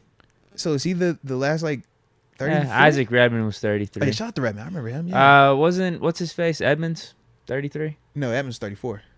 No, I'm talking on offense. RB Trey, on offense. Yeah. Wasn't he? Was Trey 33? I think he was. He might have been. I don't remember. Yeah, there's nothing holding back. You got 33. some leeway. Got some leeway. Or you do 40. Just take Monty's number. The 4-0. That'd be kind of hard. Hey man, one man's trash, another man's treasure. Derek Watt was 44. You could take 44. Yeah. Or 4-5 maybe. All I'm saying, bro, I would love to see him at fullback, bro. I would love to see him. And then imagine backs on backers. Oh, as a LB, you love a little backs on backers when you got to go against the running back. Tight end, he might be a little different. We had space could block. But it's like, we're still going to cook. It's tight end. If Kendrick Green is back there, bro, you're like, hold on, fam. Hold on, man. That's a whole lineman back there, bro, who actually knows how to play line. He's just small. For as much as we use Derek Watt at fullback, it wouldn't kill us to have Kendrick Green play that and play 2 or 3 snaps. But in those 2 or 3 snaps, it could be electric. Bro, imagine him in goal line. Right. Imagine that. Maybe a touchdown? Maybe fullback dive? You just go and crash on this end right here. Go run face first at the inside eye of this outside linebacker and make him decide what he's willing to do. If he cuts you, great. Running back, go over the top. He's more than likely going to sidestep you. If they talk about spilling, he's going to get real thin. All right? He's going to do one of these. Okay? But that's what you're thinking, man. I would love it. He just needs to envision the linebackers as the group of fans that have seriously, bro, ripped on him, made fun of him, hated on him, and then maybe we'll get a little extra like +10 on the power rating. Come on, bro. The power hits. Come on, power blocks. And you're not losing anything because last year he dressed. Well, no, he didn't dress last year. I was like, he don't play special teams, so it doesn't gonna kill you. No way. Because that was the thing. We have just so many weapons on offense, though. I don't know if we're gonna be able to have room for them. I know, bro. Because we're talking about keeping Connor Hayward for sure. Bro. But then if you're going to categorize him as a tight end, you still got 3 guys ahead of him. Okay. That's what I'm saying, bro. To make a position like that for Kendrick, it's like... it was already going to be a little tough sledding for Monty. Exactly. Because we're like, is Monty beating out Connor? Or do they view them separately? keep 2 running backs. Yeah, it'd either be keep 2 running backs or maybe 5 receivers. I don't see us doing only 5 receivers. It's got to be 6. Can you see us keeping just 2 running backs in this type of league? No. Especially with how we use our running back. It's like, our running back, his style, he's like, man, no, you got to have a little something in the house. Well, maybe for game day. Healthy scratch the 3rd. Have we done that, though? I don't think. I feel like we've always had the 3rd guy because Benny Snell was always dressing. Yeah. I don't think we have. No. I'm just throwing out possibilities here. Yeah. If we wanted Kendrick Green to go to fullback. Max Thunder said he'd buy a jersey. Hey, bro, you know how dope that would be for Kendrick, though, bro. It would. It'd be a good story arc so for him. dope for I'd him, be happy man. for him. But at the same time, I can't speak to his temperament or how he might feel about this. Because you got to think, once again, right? If your whole life you've been the guy on the offensive line, right? You went to playing the Big Ten. You ain't just stumbling to the Big Ten. I don't care what Big Ten. You ain't just stumbling to the Big Ten. You know what I mean? So get drafted in the 3rd round. Yeah, absolutely. So he's felt like he's been a guy the majority of his life, an alpha. You know what I mean? The best every single place he's played at, or at least in the top consideration. Now you're like, hey, not only can you not play center, we don't think you can play guard. We want you to switch positions completely. Go play fullback. Are you open to it? Like, I don't know. He might really be on some like, nah, man, I'm gonna prove I could be the guy at guard. I'm gonna prove that I can come back. I'm gonna prove I started before I can start again. Like, that might be his energy. It might be his temperament. Juan Rangel says KG is the second coming of Rosie Nix. You think about how Rosie got his start. Rosie came in here. Was he a inside linebacker? He was inside linebacker. He came when I came here. And it was like, bro, you're not going to play linebacker here. It was just too much talent, too athletic. And, for him at the time, he's a former nose tackle trying to switch to linebacker. And it's like, no, this ain't the one. But then for him, he was open to switching to fullback and playing special teams. And it worked out great for him. That's my dog. You know what I'm saying? Like, love how his career played out. But that's the thing for Kendrick is like, are you open to that? Are you willing to do that? It's different. He's going to have his different challenges. Tell him you're cut from this team, or maybe you could get a spot here at fullback. You're not going to get paid, though. So if you want to get paid, you probably want to try to figure out that guard and center situation better, because we definitely ain't paying no fullback. You think running backs don't get paid? Fullbacks definitely ain't getting no check. No. Yeah. Okay, that was the last one then. 6:28. Bro, that was actually like perfect time, was it not? Yeah. Man, absolutely. Let's go. Bro, it's a vibe, man. I missed you, man. Even I seen you like 2 days ago. I just missed, like, we ain't talk like on the mic, man. Right, You know a lot has happened. Yeah, but it's been a ton going on, man. We could be in here for like 30 hours if we wanted to, man. But we're not going to do that, all right? It's training camp for us, too. Now we're getting through our acclimation period. You know what I'm saying? Yeah. Right. But we back in the saddle Wednesday, if I remember correctly, right? Yeah, it should be. Yeah. Back good in with here, that. I would say I ain't even text. I was like, yo, I don't even know Deke is good on I guess Wednesday. I guess Monday next week is the one that's up in the air. Yeah, because Monday's the That's my birthday. birthday. You know, I guess that one's on me. because you're putting that on me. I don't work I'm my putting it on birthday. you. I don't work my birthday where I'm from. The way my parents raised me up, bro. Birthdays are like national holidays. I never had to go to school. Yeah, like birthdays like national holidays, Because bro. obviously it's in the summer. Yeah. That's how I rock with it. You know what I mean? So like for me, when I was going through the calendar, I'm like, oh, Deke birthday on Monday. I already in my mind was like, nope. I was like, we're not working. But then I said if Deke really wanted to work, I said, all right, well, we're gonna have to celebrate his birthday on the joint. But I was like, but either way, I was like, that's his option, man. I'm not about to schedule no joint on your birthday, man, because it's your B-day, bro. Yeah, I can say you only turned 30 once, man. That's fair. Yeah, let's lean no for now. Man, all right. Well, at least we got this week. You know what I'm saying? But yeah, bro, your B-day matters, man. You only get one version each year. Remember that, man. And if you don't make it a priority, who else will? Yeah. Yeah, I like that. Come on, man. Yeah, maybe I'll golf all day or something. We'll see. Now, when you say golf all day, you really be golfing all day too. That's the crazy part. Like you'll hit 18, play another 18, and then try to get another 18. Like you're a dangerous dude on the golf course, bro. Yeah. I told you my cup 9. I feel like I'm great at 9. 18, you're pushing it for me. When I get to like the 17th hole, like when I get to 16, 17, bro, I start getting like, all right, man. Start looking at the clock and stuff. You know what I mean? Whereas you just like, oh, we just get warmed up, man. Like, hey, ready to hit it again? You got to play a couple rounds in those these competitive settings that I play in. Though. That's what it is? The 2v2 scrambles. Okay. Yeah, I mean, 'Cause you I'm have a just like, blast. bro. You can't tell me you weren't having a blast that one time we did it with those randos out in Ponderosa. I did. But think about it.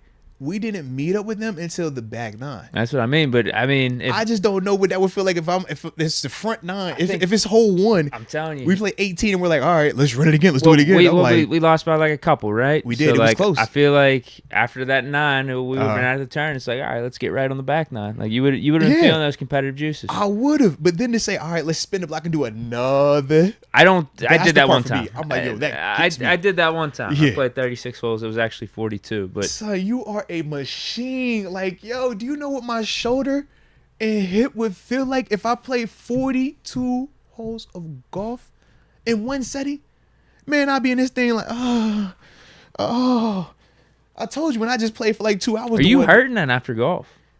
Not today. No. It's just if I'm playing for a long time, like doing the same repetitive motion because shoulders and hips for football. Yeah. Yeah, when I went out there and I was at the driver range for like 3 hours, just hitting driver and then irons. Oh, that Bro. happens. Yeah, Yeah, driving range, I'll bro. get sore. I was sore as heck, Driving range, man. you get sore. Yeah, I was You're sore as hitting heck, a lot bro. of you're hitting a lot of balls consecutively there. Yeah, whereas when you're playing, you don't. It's not as much. But yeah, absolutely, man. All right, is that it then? I like it, man. I like it. Nah, bro. So this is a vibe, man.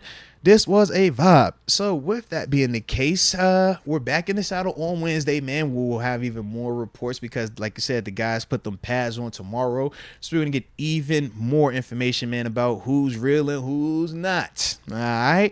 But either way, man, we greatly appreciate each and every one of y'all that was with us today, man. And, man, for everybody that's new to the channel, man, welcome. All right. Y'all see what we on, man? This is how we do it. Monday, Wednesday, Thursday is typically how we rock out. All right. So tell a friend to tell a friend. 4 to 6:30 is how we get it in, all right? But either way, I hit that like button one last time for the culture. And until next time, baby. Peace.